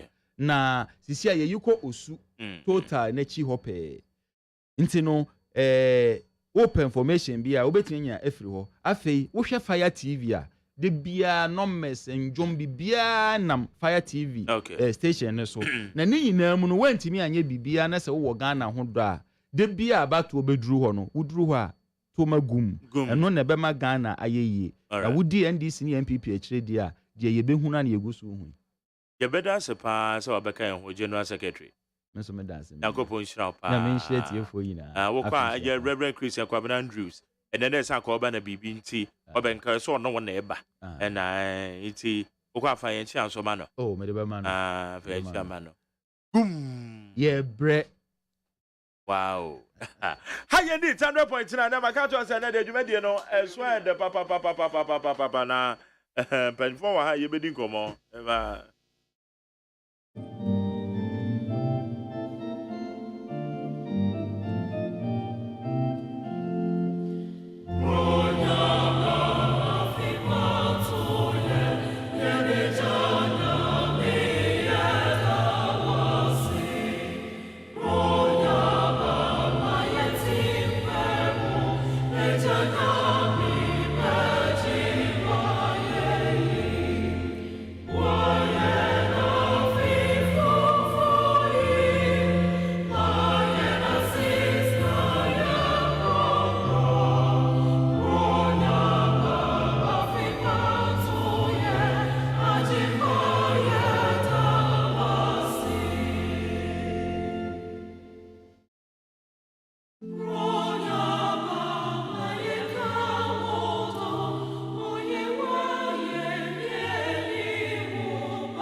Okay, Jema Obibia kwa bed the need 100.9.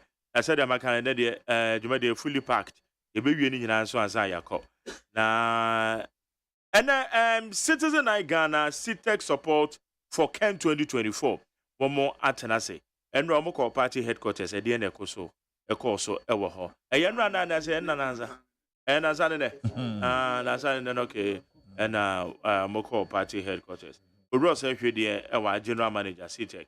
Ross Equity, my crab is saying, Yajo, no more fish up. I think come between Papa for Joe. So now, set upon sir, director of research at the man, yes, Citizen I Ghana. I said, you're my fish up to say, I think come to you. That's right, founder and leader. So the man Citizen I Ghana, CTEC. Alexander Kweku Tete, on those one. Alex, you're more crab. You're my fish up and so. I think come inside Ghana for you now. Yeah, that's it. Na CTEC support for Ken 2024. Mujina Manazo Muguso. Papa. I only Grumana. Muguso. Grumana, they will be in Hoya strong chair. Okay, Enra, Ora Canada Japan call party office. Hey, sorry, and then 3 days. I didn't man call, I didn't see your home. Mira. I'm 50 years now, Incha, Yura. Comprecon, baby, will be a papa. Extra modern. That's already be a gun and be a pie bonnet said. Then young son in him, the Nahu Brassia, the man, Yura. When you're many and dumb, a baby will be Fabia on to me the Inchaka Coma party chairman. I'm standing Chaka Coma general secretary. And Chia president, and I do not Kufuado. Na yura samije mfinso ya manemone yo ategana for manim ayade aburu mu bia we choose one ayade nyamisha samije mfi ono so aware no one can na yede awale ma ikrumajo mama ye Ghana for man de wale o ma na ye ho atoye na sumdwa aba samije fi nyamisha benefo ekoja no ne yura John Dramani Mahama papa nyamisha mo kan ho bo na chidomo nyina no ayade papa na your friends say Majay. Yes sir. Just say this is cry no enye before na metimi aka say ya na edru baby a arefie Nyankopon de dum nipa ka meka say nka ye nye campaign make so and ye na 10 no sisi akra 10 na ni na san ye kudu party office na nipa na ade na ese Friday enaka ade che ne beko me ho na ye fresh yin ko party office advance team no nti me na your friend say Reverend Alex ono na ono ye Germany chairman Germany or ye campaign team no okay yeah na Mr. Dusey any advance team I didn't can call party office you call ya you push ya party chairman you do once I mean I'm didn't can do na Mr. Dusey any Reverend by na they push ya chairman yeah the chairman call office which is you say oba be mom official pa any camera na ye mechire you infant to you metukem a party chairman ye ne ne didi nkoma ye sane forma ye call Justin Kudu officer na yura so e bae na chese na afude na e force ho e party chairman ye kasa ne de na chese obia mami ye friend say me adan too much baby beta soba yira me bondi a chese terms bia 1992 terms bia o de mark no chese na e ho e wonderful the general secretary organize ye na omni party ma omudi nkomo wo dem wiye no party chairman office we dey call long room ho be a conference room ho na ye ko trans na chese omoma media for no ne team ni nyina pa na chese kai ni pa ne kakre no mbusa yira mane ne yira say oh afiaso na wate say abugina pa ba bichia ambruzeli ya ba bichia ala ba bichia yira ba omiaso abichia ina so no so ba no be man mpanifo afi buy ya na eboko kitane nsem 9,000 bags of rice 50 kilos 9,000 na odi 150,000 Ghana cedi so attach se party mpanifo nso emfe ini brunya na 50,000 so party o ma ye adwuma wo ho no omo so mfanye den omo fe nsombo no omo so mfe ni brunya eno de o san repeat biem kan se osre omo modern na enkwala ne de na enye den nkoma no because so no de oye mebun no nti mebun na dem bi odwom ho nti ho na yewra na nabi erezi topic bi se oh na yewra na enko regions ni nyina na mu ye nchema de a na ye wo fi hanso si enso yedi bronya bi no se ne na mo so mo party office no mo so ye ma 200 bags of rice. Oh, okay. So apart from the 9,000. Apart from the 9,000, no. That is a hodie. Ade no kochia no ekoye adansidie. Enti we man nsa so asobare kan de free 1992 se ne ken aboa party no. Yeah. Now first vice, now second vice, now third vice, now Sraj your friend say entourage na bi say 2016 me president nyame adoma incoming president.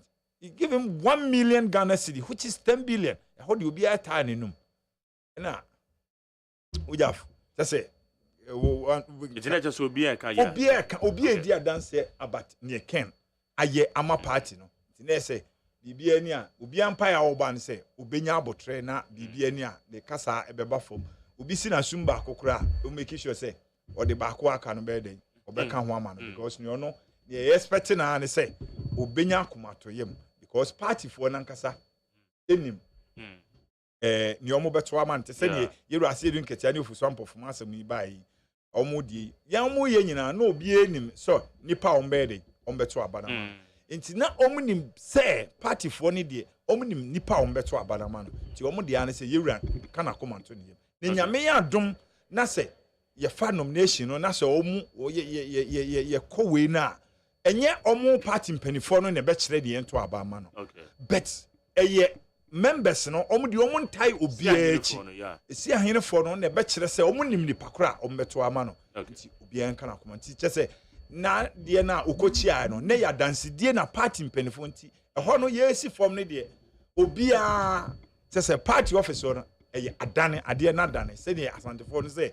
udu kumase atene na de ye campaign no eno a nti na chese CCA ni de ye mie campaign ye nya hwe nti obi ani kasa ewo ne obeka wo betie mpai ba ye ba ne se nyame ya doma yewra ken ye Ghana fo ene o ma esi ahene fo no ye sere o mo se ne wa ye no ye se ne wonim ye no ono na ye den yes intinia why you free to na party for na edi ho dance no oduru ho a kofo eto aba ne nkai se we de anya fe no obeye bi nti won so ne won so waye no bra maye hu ne meka bi ma wo obia wo gina se wo president no ne waye ama party for ne Ghana for no bra me ade ya me fe ye soldier for no 5 kilometer first pond 5 kilometer say contract kore ma 2 kilometer masa anya easy ne 5 kilometer first pond say soldier for fe hwe mo e Ghana wo hwe $6 million project here or ama 37 military hospital say cardio enti won so ne waye ama Ghana no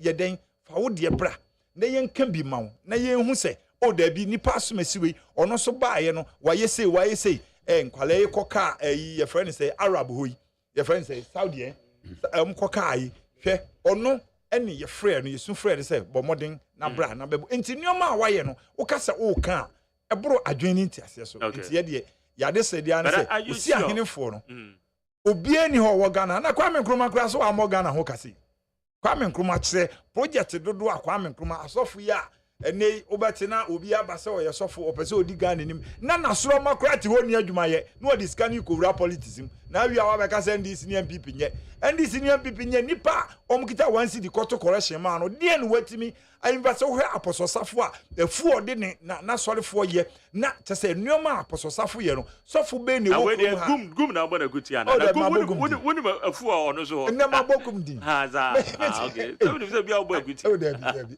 me se wo se wo yesofo gum bia ukobon na ya o yesofo na wo se o ba abeye o mampani now see NDC the MPP for me. All right, but be focus on Ken. I make a research officer. It's a man na mo born 20 nyina no. Are you sure say simple say MPP see ahine for so beto ama a honorable Kennedy or hine Japan. Ghana for are they willing to receive him ana? It's the same form.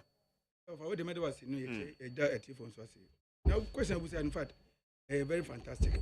In fact bang someone.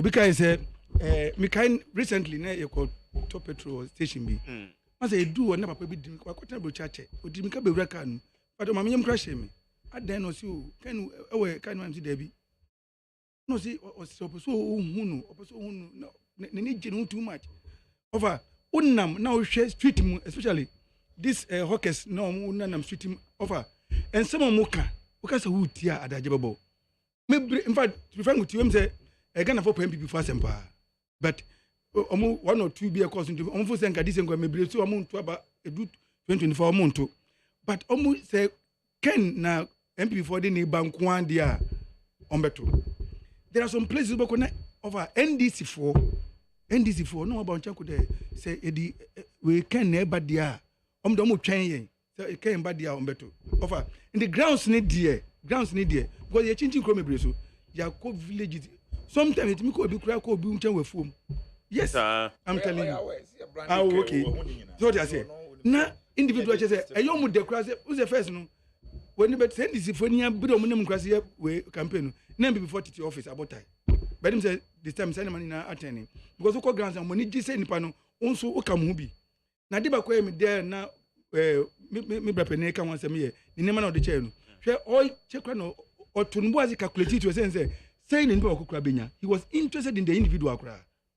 So at least over 5 kilos now, Obia Benya half, a 10 cry, Benya even half. So a timid drew Obia Fee Crana, Obia Timidima, the media. Then you saw. Okay. No analysis, we say almost every year, Biano, for the constituency dear. There are open or Chema Obia Nebi. And the other delegates news say, I can't say, but I did not come once upon. I never commission is say or can someone on the net. And true, I was waiting so I obey and true why? Yeah. Because ocean number now look at about 208,000 delegates offer and you better. Now we were doing say in the ABN program says or promise crampon or kind of but I don't know the day then you on my young Emma even thousands of football just because on say come on chairman party ma party ma but omo nim say na adwini say say bedu Xmas no come bre ebo gala ni nema nti omo de mo man so that at least any justice or masa ndi yenim papa no ade bi oya opeso onye nsipi okay ndi den nyangopo say at least ni waye no nyangopo enhira no Okay. All right. More organization committee member, at least Raja Waha, member no, but that's an also there. Why almost say what's happening about being come especially na what to say? I mean, I don't know what to say. Me too catch you. So you hear me? Me too catch papa. Oh, you hear me? What's me di America and a buyer, me buffy. Mageri Tinasia. Wow, what did you say? This is somehow baby sound. No, I hear ya, so if and butter. But anyway, what Kennedy number, Kennedy team number. About party office. Oh, Kennedy saw a party. Only team saw a party office. And maybe said now we home. Main cars were party. I said about party office. So about party office, not party for party office. Oh, okay. And now I will receive. I receive party niba. Okay. Until where Canada somehow can. Canada Japan. Obiane mro a party niba. And I dare not to fee. Obia person. Obia prayer. Okay. Ejuma wono so ye no. Wono so ayebi. Yeah. But for now, no, as a member of the National Executive Committee, no, and Mefa Kunyasmachia Ubia. That's right. His Excellency Dr. Alhaji Mahmoud Bawumia, the Vice President of the Republic of Ghana, still have 2 years mandate until we focus on the economy. What I said, the economy, no, it's a body waste. Yeah, fixing on maybe, and I be zero to soon to who a brand new economy. Me catch was say dollar depreciating, CD appreciating. Do na ebesi. Me know we program one me catch her. That's a sorry. And nyame aso ya. MPP na nyame aso ya, but a government of Ghana and nyame aso ya. Ye catch it here for say. Ye political party a Ethiopia. Ye Ethiopia. Me wish say ya no be wa na nke di hu komo mu ni ade and ye yanka ne say da Ghana fo nyina ase. Magere mamfa kunya na menchia o. Na me ma congratulations for award now winning. Enye easy o. Who say enye easy? He's a femo happy femo we mu nyina na say Magere. Na last me kan me tena ha yi aka say enye me wan say obey the best media person in this country. Media personality. That's how it. Go be a helper. Because you are good. Thank you. Who be some question I na sometimes we push into matana so in case you to so who say ma for kunya and then you waiting be some question na mi so no unsa me person we be some question but the program organization committee of the party must standing committees and so far and normal well mama for kunya na me chair the chairman, the most strategist chairman, the chairman that has no fear, the chairman that understands politics, Honorable Lord Komi. He's the chairman of the committee. Michelle Biara o here. Say ejima na yedi amaye. Nti ejima no so ye be ye ne said yedi amaye na. Na nti se kane no abetina say oh na chairman I say ya share say ye be say ya no mutie ye. Ye nkan kwan ya be fa so a ye be break the 8. Me kra na me person me catch so catch some person me kai o.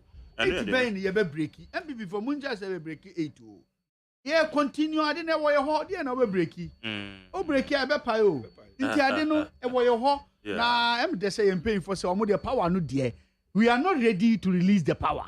So if you come to the radio station, speak as you are not ready to release the power. This is the first time system dollar cost within a minute back from, even though we are still in the challenges. Minka say e normal, normal because we share Russia-Ukraine war, we share COVID-19, we share the global pandemic system across the nation and making impact to the people's life. Na me ka say, emra na ye lockdown na jomama wai. What in fear want me PAB. So people must be able to speak the truth, to tell Ghanaians say, indeed, yes, we are right. Okay. You should come. Magere, tama me ebone no, mu de me to mfimfi. Oh, na wanya de. Ma ye komnu na enye se mintimi nkasa wo. But ye si nyansani bia wo dwen ko ewo na adwene mu. Na wafa adwen pa. Na because of Ghana for still matter about my expect you say Niebeka say yeah campaign. Why are you campaigning? You already have the mandate. And you say yeah acting on Ghana interest. Okay. And all right. Okay, say me see next week program yo. Yeah, 30th year wo annual Quran recitation. It's a prayer for the nation. Islamic scholars big from Saudi Arabia. from Saudi Arabia, from Nigeria, from Niger, and people are coming globally. They are coming to help us to recite the Quran, to read it so that we will help to pray for the nation. Okay. It is annual Quran recitation, prayer for the nation Ghana. The bompa ema omaino, and then remano dos or more of a munyakunu, and me more munyakunu. Memano so omuachu or munya yere, and me more munya yere. Magdalene na wabakramwa, coming back over Kanwamao, and we now can win a cramway then. May worry 4. I won't worry about Cope. By Nina, as I will be ambitious. A high torchlight. Answer. You invite you the Umbra program. Na Yanshana be under the moon catch on Abu Canada post Umbra program. Islamic program. No, may say moon catches on Massa or per Muslim as by one Muslim. Or per Muslim as or per Muslim as. Namato Debbie, what was our friend? Organizers. Papa no. And it says, and a party ben ya for a party for na ye obi eba party for nyina eba because what say and that from getting Ebeko so Kumase a date ben a 30th that is next week Friday yes okay or Kumasi Central Mosque okay Central Mosque na ye be ye no ohonom na His Excellency Dr. Alhaji Mahmoud Bawumia our Vice President of the Republic of Ghana representing Northern and Zongo the government of Nana Danko Akufo wako renovate mosque na aye brand new nti honom no na obo hu so obia ni de obaya ama na appreciate you okay nti nipa na ye yemfa mosque enye campaign but we are telling Ghanaians said ye why ye no because a idea was so ye because he has to help the Muslim and Christian and now there then so sheba me say obia wonim no kra wo hu na obeka so ye Christian he do more church than mosque. Why? Because he did want to show, say, he's still the vice president of the nation. Nation Ghana is for everybody. And Tessa will be able to satisfy everybody. And another Danko Akufo-Addo so is now the leader that is trying say obey the best. Wakaye nyina bom. Ansa na wodi ne chi ajae. Be ma be yebio. Ba me ni nyina wo. Ekun bia yekun. Na sa unua ekun na sa office bia wo de sa ekun no be campaign a yesi hwewochi because abana ye de bo unua na chi no eno an ye de be bo wochi eno na me ka che MPP for say ye nyina ye nka ye humbom ne ye support the government of Nana Danko Akufo-Addo ye wia na wa kire de wa ye no government no ansa na delegate no ato abama o MPP delegate me pe mo asamo mo certain life bia. They don't care about what they obeka. They only care about the credibility awo. How much me trust to so mbeto abamamo. Nti meda omo ase omu ye omu campaign. Me de nya campaign na me ba be. And that's how they all Quran recitation. Me Japan ye party ni, me so ye party ni. Yeah. Na na do ye party ni, ba omo ye party ni, Alan so ye party ni. Omu nyina ye party for pay. Okay. But so omu na ma ba be to omo a, me ka cho say we madam for. Yeah, my custom. No, idea be last week. Okay, me say, me my fro. Me invite you, but my friend catch no or by US. Fine to me, na be say I have to be very honest with him because we're a party. Yeah. Me too, but na hana me criticize me party ni bad Debbie. Okay. But if you met me, I catch you say, I can say it political like say it's immature for that position, and also a slip of tongue. If you met me, I can say we're mature in that position, no, and you see a part of my decision. Okay. But once I hear Tiano, say we need Japan support, and in the near future, Obia Obenya Sakunyano, Yakanyina and Bambe. Okay. Well, me say two for Sante Hene, National Chief Imam, which we say, and yes, we're doing it 30th. It's na moya no throughout the day and yeah, we say Friday ya come Friday the amo come mosque. You mosque na. Near betina ohwa. Okay. Near kind Quran. Near bompaye. Okay. We are no be akonifi. Unkasa yeah recitation tina wama ye na nanumu aba mosque. Aba betina wa yeah. Betina sisa. There's no program. The only program they say ukwa say ye kura na vice president na president woma obema omo kwan ama oman eden. Oma kasa. Nti eno no le wi na wada omo ase na wada etiefo nyina ase nti magje me pese mefa unuanom ma hu se omo struggle on the rough road so market to a candidate. It's part of politics. Don't worry about this. And also, I said, what's when you campaign? But we can they are struggling on the rough road. Struggling on the rough road anyway. One was struggling on the rough road. I said, we use times. What's when you campaign? But we use times. Why campaign? I'm telling you. Yeah, campaign. No. And I may say, my who say, almost struggle on the rough road, trying to market their candidate. But it's a very good candidate. It's a very good candidate. Because what can say? Immature in way. No.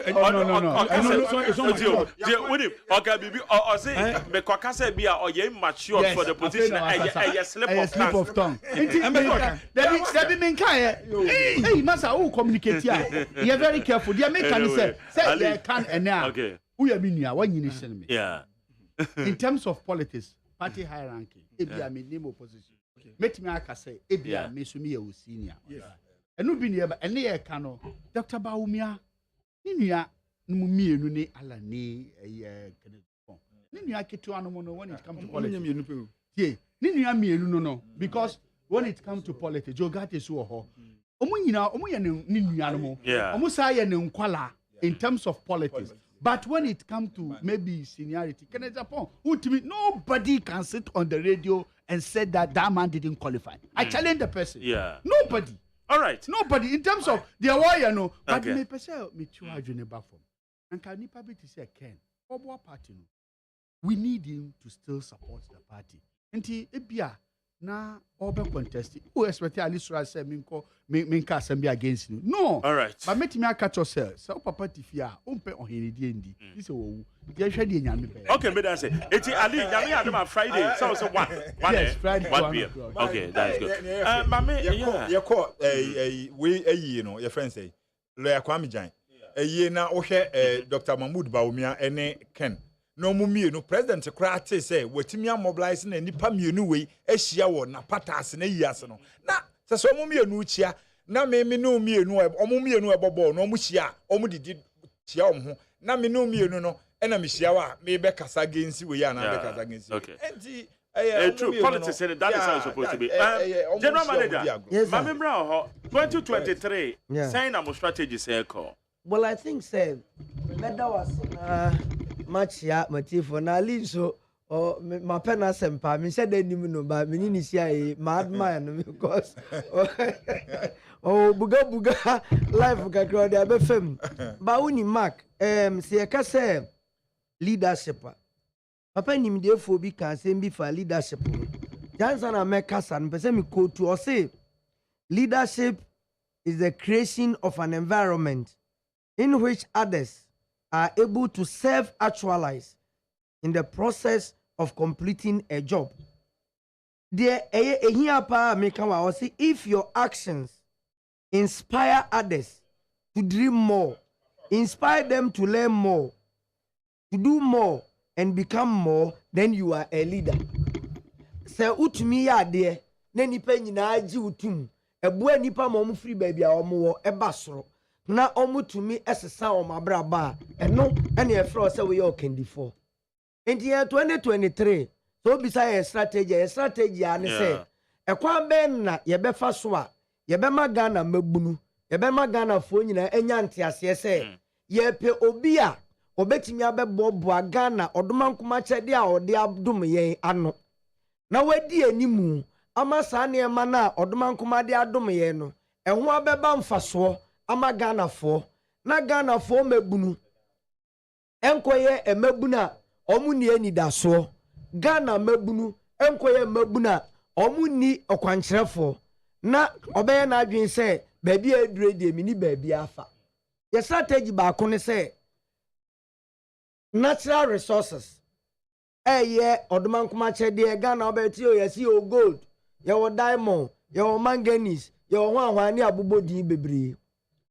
Natural resources in themselves ema omanfo ho ntom na mom ye hia okandifo a obeba beboa na watimi aboa Ghana afo ano na saa ne ema na nyame de ache ye no ye de adi djuma na mes di pass tenemu ayeden atumpon entu de yemfa ku adwuma adenti na nyankopon ama ya asase a efifiri nufusuo ewo ne srade na Ghana yewo emrantie ne maba emabu na omo ho odin na mark yeda so kra nuani firi amano ne ye strategy ba ko ne se Ghana fo nyina ekogi atum na yede ye wura ye ayebo ni din aba edi enesi enkwan enanu ya mumu news de ba ya ne se mo se National Poultry Farmers Association omo se omo nya poultry feed ena omo de amenkukọ enti aba meboa omo de mi bisa ne se poultry feed ye de na eye eburo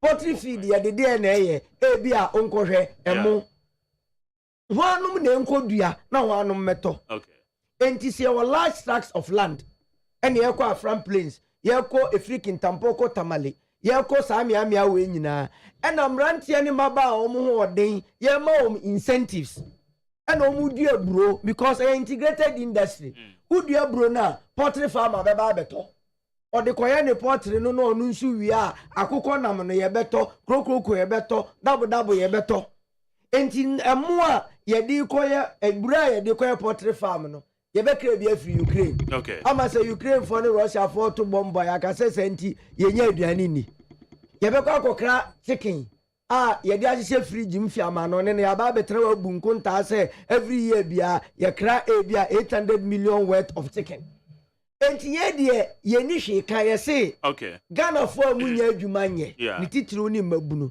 munya resemu na muhu say okanifo bi ba obeba beboboa oman no ene ema no hwe ukọ China entosi omo friend red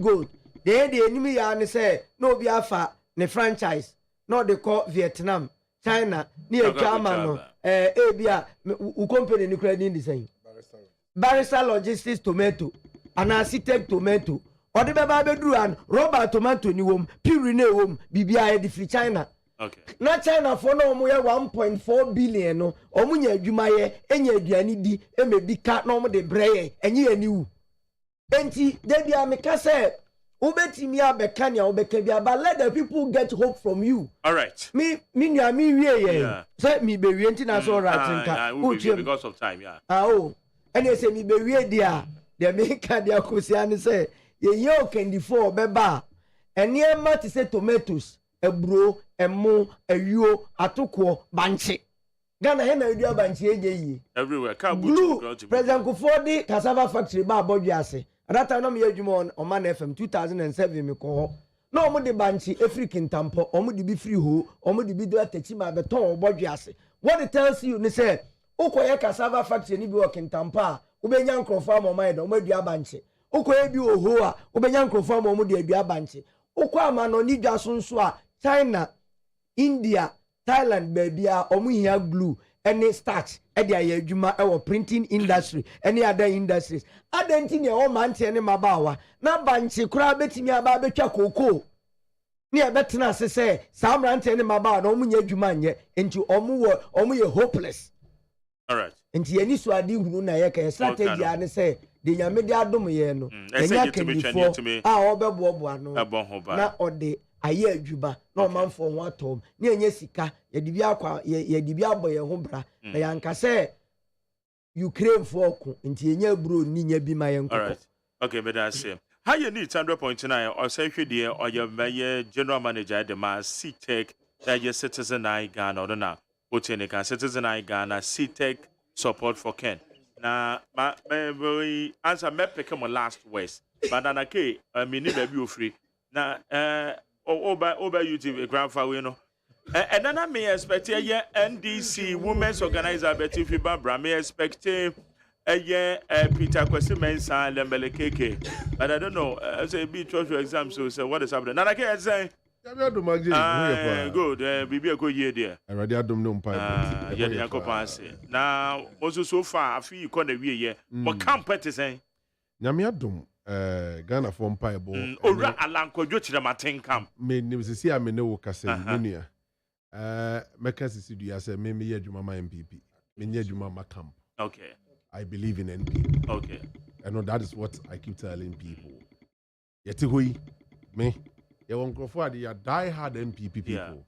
any uncle they are in a party because of certain group of people being. Yeah, no be. Sabi, be the party and him yeah, you still work for the party. We have been working for the party, even though we are in government, but we live our life like we are in the opposition. Yeah. But we are not fed up. We are still working for the party. So that should tell you, say, and your individual be interesting. But yeah, no dear, you GDA can say, party need that and also here in Yeah, me, I'm happy. I've been busy campaigning for Honorable Kennedy or Hine Japan. The amount of best you and me drew from Honor. We will say less discuss. No one him say, Kano, or Pekura Uncle Ford, or the back can be a midru a music or no. To be doing them say, Kai, I follow you the guys here, the end was a Magio. You want me come back here for them in Corredia Kosovo. And the mommy Bure will still do. But so far, yeah, no matter.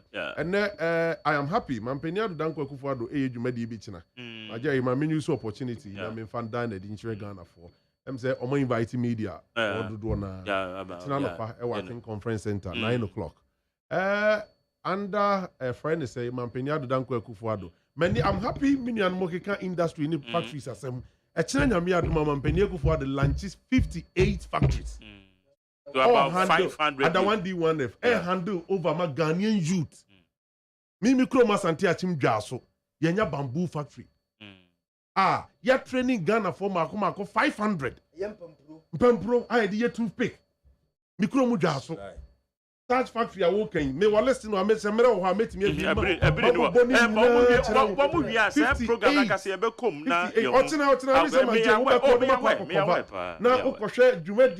Under the trade industry ministry, no minister and so Eddie Mampenianim, no major, yet training your selecting for all over the country. My communities in the nominating for buyer, and yet training on the Omako I could train you for 6 months. And I manage this 58 factories. I am happy. And the many to say most more trending towards the same direction. My dear, that is made be a campaign, I may say. So mine, that is the way we should go. Okay. Nasi me that be can say I could afford 1 year be Magana for Krano. 1 district, 1 factory, and ya Juma Krano, a fanny pabako, mienu, miense be a moya Juma. Enti abua, sabai be abano be a dumpa, and can they our factories baby? No money she okay. No money she Ababi by was who be a sugar factory, a man, why would you dance? No reporters a call ye. I had this sugar, ebegu was here yet sugar. Ye we are the total factories here for India. And ye chama be a marketed that. Then this is what my office has a call ye. And nobody will move. Thank you very much. But I don't say a coffee pineapple factory, no. My J, and it is some say yeah, exportation and a coffee pineapple juice, eco juice. What if one eco juice? Mama Ghanaian market, no. Intimate spread year. The policy of grow what we eat what we can. We can't what we can't. And no so but then it is something say. Obia say, especially a confit. Your farm manager did not know. Your man a target. I was so meaning the target. Baby, out there the revenue, never breno and walk. Okay, that's good. And it is something say, maybe, me for a supermarket, you are not Canadian. I win supermarket. Eco juice, Christmas bonanza, a big water. License area and Kwanian go to Eco juice. Aye, some are just of Eco juice, especially the Diago Gano. Anyway, okay. Eco juice in Eco Gano. But don't want to toss and get to know. All right, okay, okay. You see, I didn't try to what especially moving forward 2023. They are catching Ghana phone and say, Didi can you down massive Wabotra Omania. My jay, a room maybe, especially we party communicators, no, and never we are there, my. Not all can who dear walker, but we are happy now. The dollar drop here, BBR drop it. And then I think Copec also Asaba Bontier release another statement. Say, Ochina Friday, full price is better than phone beam. This is what we are looking for. Now, my J, I buy so Yami Adoma January. I buy introduce BB a friend gold in exchange of fuel. Yeah. January, first consignment, Beba Bedru Omeimu. That is what we've been told. Just say we are happy. And I'm telling you, say, Eba Bedrua, afe OMC sina maje debi amitira sidi amino omokoso omo na ebo omanya brono. Me no makwa na Ghana for binti ase. Dollar rise koko drew 15 it to got 1 Ghana cedi 15 cedis to $1 no. Oni nse na OMC no Oma peg, that's the right word, right? Dollar no 19 cedis. And this way is 5 cedis in there. That's when you free so. 4 later, no can go do 20 cedis. Because someone Zumi said dollar and I started when the back could do 19. No, my pegging in 19. What is this? And I said another one, Jenny, so what you businessman? That is how you supposed to do. Let's use the rate, the current rate, to determine whatever we are doing. The effect here, you Bank of Ghana. One intervention can home. I can't. I want more boy, I'm a BDC and one my ekra from Odebano. Bank of Ghana intervene by giving them dollars at a particular rate. So they are saying, and then I'm a boy, yana from Gono market international price and so a drop. Yeah, it's a man of boy and written as significantly no from Gono. It's my cousin. Their work can say Bank of Ghana should to me Yanisana. A bet trickle down. Now, my OMC no emfa. Yeah, me kind say young kasanso ani e wa ban mu no. Maja ye mistake bi eche. Nan kosa ban ni bamuntem. Because you he saw it there. O ma pay, o ma tag at 19 cedis. Equia negotiation. These people didn't want to reduce it. But after most are buying introducing initiatives, you know, nobody will force you to reduce it. And that take effect, you know. They know say by January, you know, Sabine oil on the status so but the government is going to be the lead importer of oil in Ghana. Okay. Now you better bet me on the price. All right, thank you. High is 100.9. Wait, Alex. At the end, they chat to our more cardiac from Citizen in Ghana. Yes, sir. The American say, me General Secretary, Yera Justin Kudia, baby, will be a Michiano. General say, market for my yes, Remo. Monso Monte near Masuna Ghana for a ton deal with you, Mutri morning. Majari, oh, Asana Kura, Sisia, Asana. No, must say, Asana, so I can't affect $50. Massa, Asana Kura with traffic more, say $. Me free, eh? Kono me do me top le miensa no mo ka chem se mre no miensa 50 Ghana no to me no say am say $, boy dey na what you say what you say yes hard nti yes Ghana for yan ye di ye ho too much bibia ukodwom na sese bibia wo kwa koto majari wan hwe ya beba na yire beba na obu ofu so what you say enye nti yes am say bibia no wi anom di ni nyina so bo na ko ba ban. Okay, all right, okay. Research officer, quick one. Yes, sir. Ne can say yes. Christmas iba na Ghana for di yawa brache enema course obi edi yawo nyame adom bibia ba fom ndi e bompa say market women be bom no matete nema mebre so say the be ya we bit my generate me the area 2023 so okay adwanyanki ameka ba tanda ya factory say me na boss you be made in Ghana goods all right e bedu be na Ghana for nankasa etutu ni manoma afere ni manu ton kra ye ento ndi e trese nyina nkan bom because Nigeria for start here from Pijot e mani ye ndi enzo my baby ama na ye wo man okay me de ma die twa to ne say Majeri me free awosi na me be ye program na miura apostle professor emeritus ko Joseph Kantanka ni annual tech expo wa sha na oye nenne eni nyambo tena na machines ya wada na di wa wosi ho nene se wani ne nsa o ka kire machine ba ko a eye the classic one eye Kantanka nyansabo akwa mobile irrigation machine wo be hwe afidie no ne kese eni se ne a ekwa na ebu nsuo gu no bae so nti mesre minua nanake eni we mu nyina otena se ye be start 12 okay nti se president Jumedie ni timi wie ntemu a mumra na mumehwe bi all right na yehu se the Kantanka train is still moving okay na we kwa ye be fa so a ye nyina ye be benefit na boa Ghana ami atumpo akoye ni okay madam I say what you ra or secretary or why and now so campaign bi atonsu Ozekidi general manager de man yes citizen in Ghana and yes set Amponsa research officer Alexander Kwakutete ono ye the founder and leader. I need 100.9. My couch was away the last edition. Many ayeminu abako Isaac Che Ando.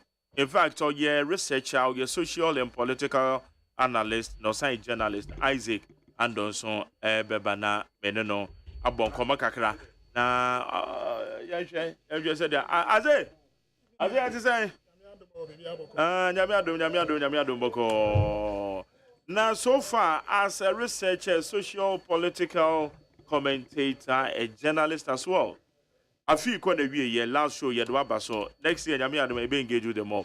And no one is saying, what you said, yeah, I'm a morning on my name. I think, say, Ebano, a few way there. I feel bia ni honoma. Rebecca said the people of Ghana are more conscious of. Let's see how the economy is run down. A few way. I'm say a few way no. Penifone the year to me kakakra. I feel the year has been a very difficult year. It has been the kind of year as a Ghanaian. Every single time, you have to find out how you can adjust to how the lifestyle is moving ahead of you. And so the year has been quite a tight year. But the good thing is that I finish about every year. And it is in our nature, say, whenever I finish every year, we become optimistic, say, I fear Ebano, a year. What it also means, they say, then my leaders know an opportunity to revisit Omunot. Now, Omunche, where they came short, now you fix it because we cannot have another 2022. I don't think we can have another 2022. If we have survived this, we have survived it because the people of Ghana, we talk, we complain, and it ends there. Elsewhere, at embassy. MCL share a branch here for high tension. Yeah. A beyond the sea or North Africa, they uprising the buy. But say, yeah, trade idea. I was saying penny-for no, find this solution. No, because we are a young person now, Ghana. There's no hope in the country. Ghana doesn't look like a place where a fertile for a young person. That hope has to be restored. Yeah. Because that hope in the people energy save their nation. Oche abai a flagship program sir. Oruli be or na baba miti a strict attacks from the general populace because he be an abino intimate information and go down here. How is it like? Is the government managing such events well? Say, baby, ba amount and TSA share a government extra debt program and then TSA pension funds are exempted, which are e-levy, the likes of the e-levy share. Some of the programs are by the person of the bar. Are the meaty attacks? How is it like? Is the government managing it well? I think, this government, one thing they are good at is they are good at naming programs to resonate with people. And free SHS, Unko School that crowd here, free SHS. One district, one factory, Unko School that crowd say district be a factory.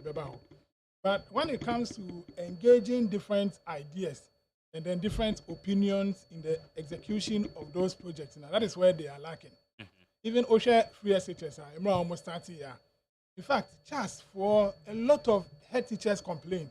Some were even transferred for complaining about problems in the program.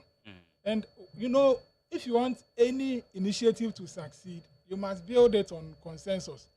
It doesn't mean you'll be able to overfar, but you must accommodate different opinions. They failed to do that in PSHS. One district, one factory, a lot of people don't understand how the program works.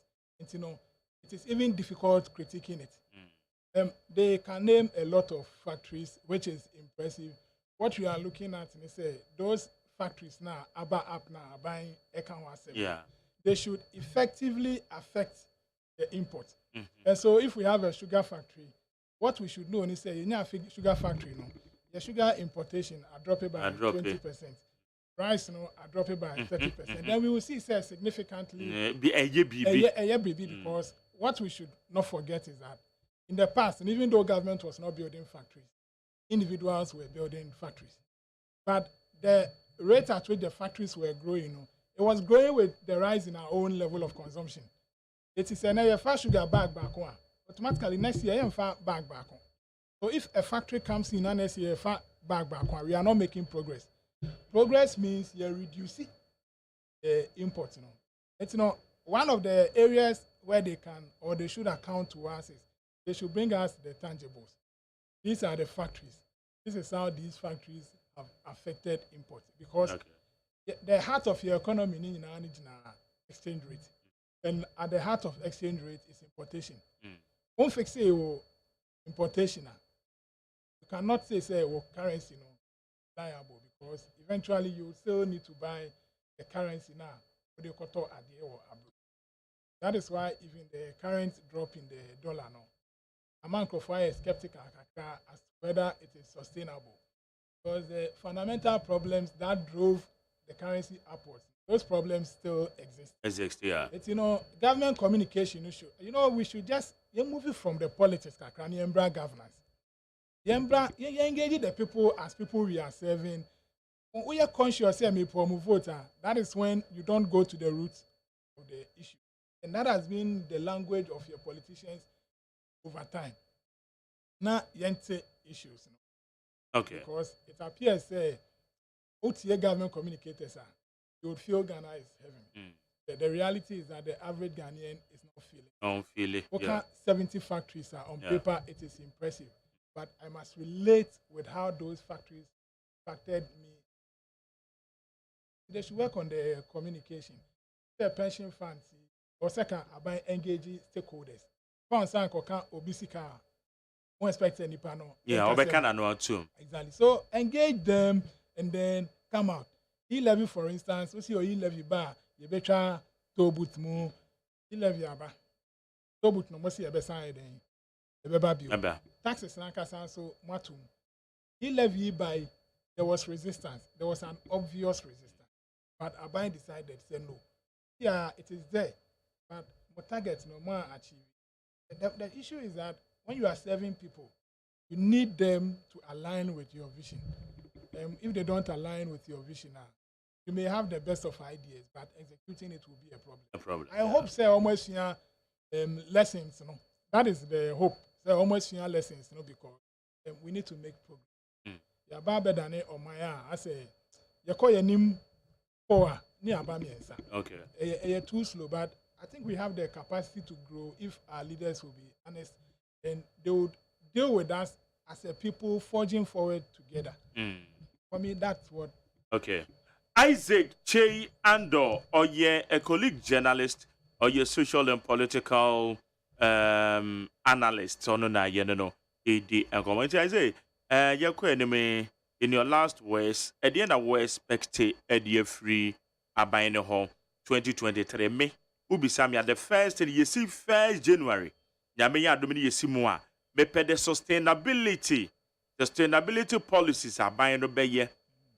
Ebe boama one fool no, baby and done no just say ya boa you because and ya one another. I say conform, I say exchange rate, a conform. Na you who say abide the sustainability policies in the sumwa and no member from because indicators in the back from automatically no, at least a bit to me after kill down. Once so at the end I will expect you free abide. They may expect it abide when say first of all abide on your honest. Second, utie abide kasemwa the kind of governance na the we have not really shifted. Borrowing no mean develop it on borrowing for the sake of it. For me, I believe say your future borrowing it should be guided by the Ghana gas concept. We shouldn't borrow to do roads. Okay. We should borrow into productive areas. Ghana gas, the gas will pay itself. You see, you discover lithium. You have a lot of potential. So, we build the infrastructure for that. In him say area, a generating revenue by itself. School building, we should look at maximizing your revenue generation in Ghana.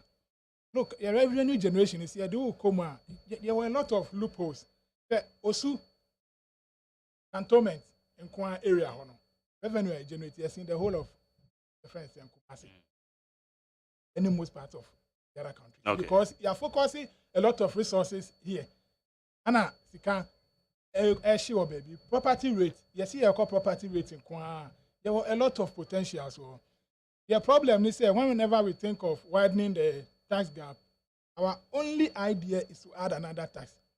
When you add another tax, despite media or your compliance, or no na debia o triano, or no na o increasing a burden.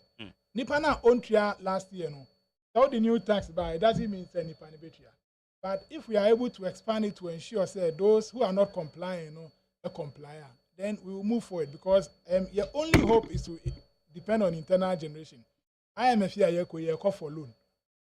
Your person your credit worthy, send be your copy business that you dey my any idea be boy as I bought enough of the business. You go break kakra and focus on how we can survive within because Sikano will have say if you put in the right structures to take the money, we can make progress.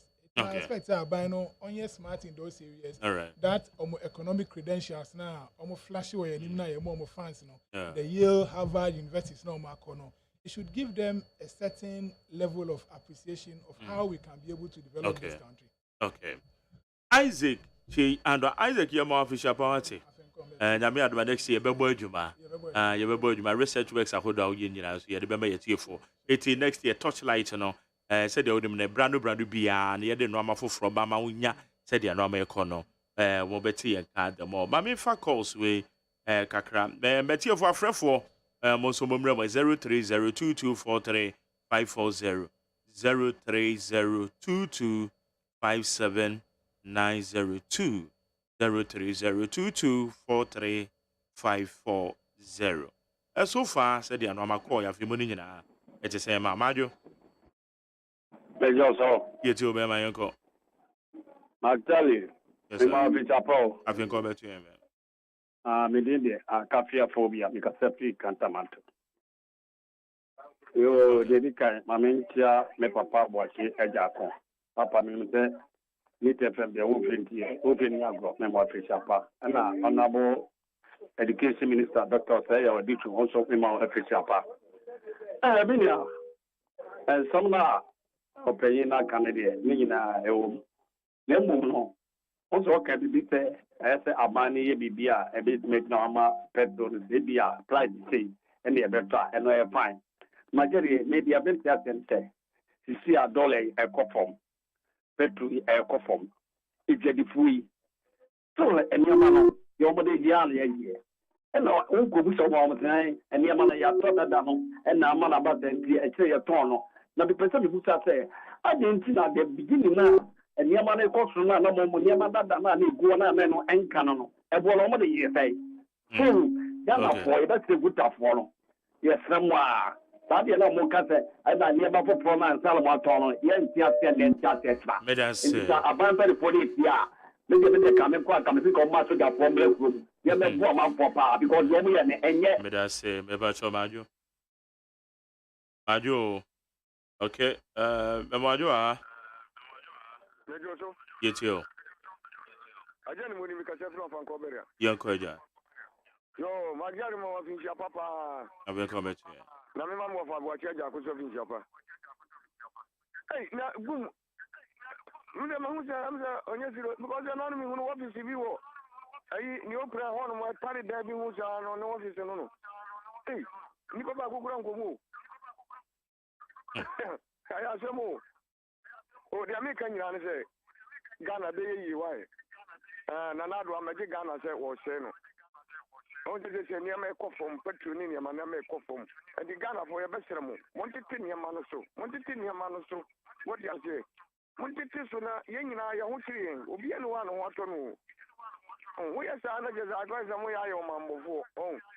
And he says, I know what you're saying, so be the people shall buy me, say, I buy me now, Bibia, why I'm no young Kenny. No, and you probably any pub calling for Pani, who are my remote. One more better, I'm a chair, man. That's about your Madio. You was on Mike. You too. Midian and I was coming very down to mine. Mike, many of the cases, many come Mura, they do a go abato. The combination of customs or boy, do my pa. Now, Mike. Now, many people who can be say, who share MPP or more intelligent people are a bit now Namusomia breaking 8. And you know, crack and work on MPP would in the 4 of me breaking 8. And you would in the 4 of the women to or my near my show, my ye. And they have my dollar never for me. And they have petrol never for me. And Pierre do I hear now what is $1 cost for a Sabanatibium. Or my Peniton at the Kunku 4 person, me TV. A BNCBM, and that none other than Coco for the person. Don't let me do 16 cities. They say from 16 cities to 8 cities, about 7 cities. Like I said, MPP for when before, almost to near me, and national will be to say we are just a Pocobia, you are national chairman. Okay. I assume him, all the money you have got another Coco. I'm a Yama performer, you knew me, yes, Apiano, you have a diploma and say, Yaman and Guacoso, Yapomucho, almost my. All right, better say, last person, about your mother. Our very It's you. or because you are in Candavado. You go and go for a boss near Assassin Shop, Papa, Mark. Well, for Juma, Mark, radio, Mr. Kituabianza. Mammy Biama, happy birthday. Mammy Biama, someone say, Mammy Biama, say, I'm one number, Mammy. The men sending 20 gun, Mammy Biama, say, hey! Oh, I'm Mammy Biama, yeah, Papa. Mark, Mark, I can say, Mark, I'm batching was one. Who was up?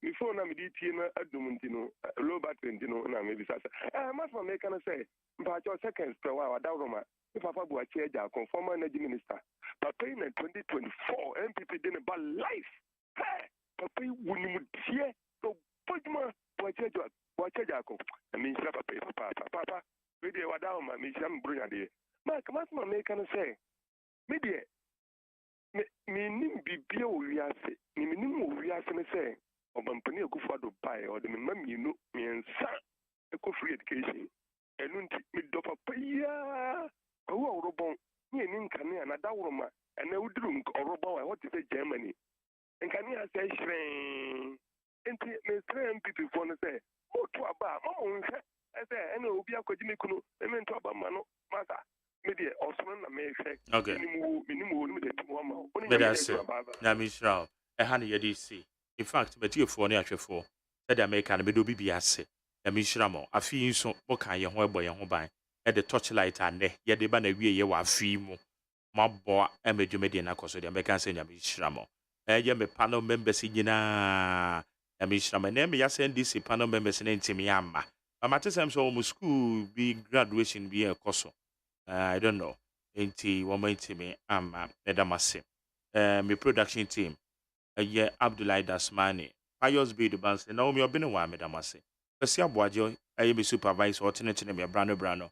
But I say, a fee, a juma, and no more, a bomb penny for who do a cuckoo the moment see me, and be near, no more tenetiny, and the other can say, a mishramo, pa. Would you brunyano, na, Bibia, Koye, bidding the McJerry, or say, Ajama. Isaac made us so by a water. It's a Yabishi and Yamayadoma. Next year. I mean, should be. I mean, sorry, DJ. 8 take over. I mean,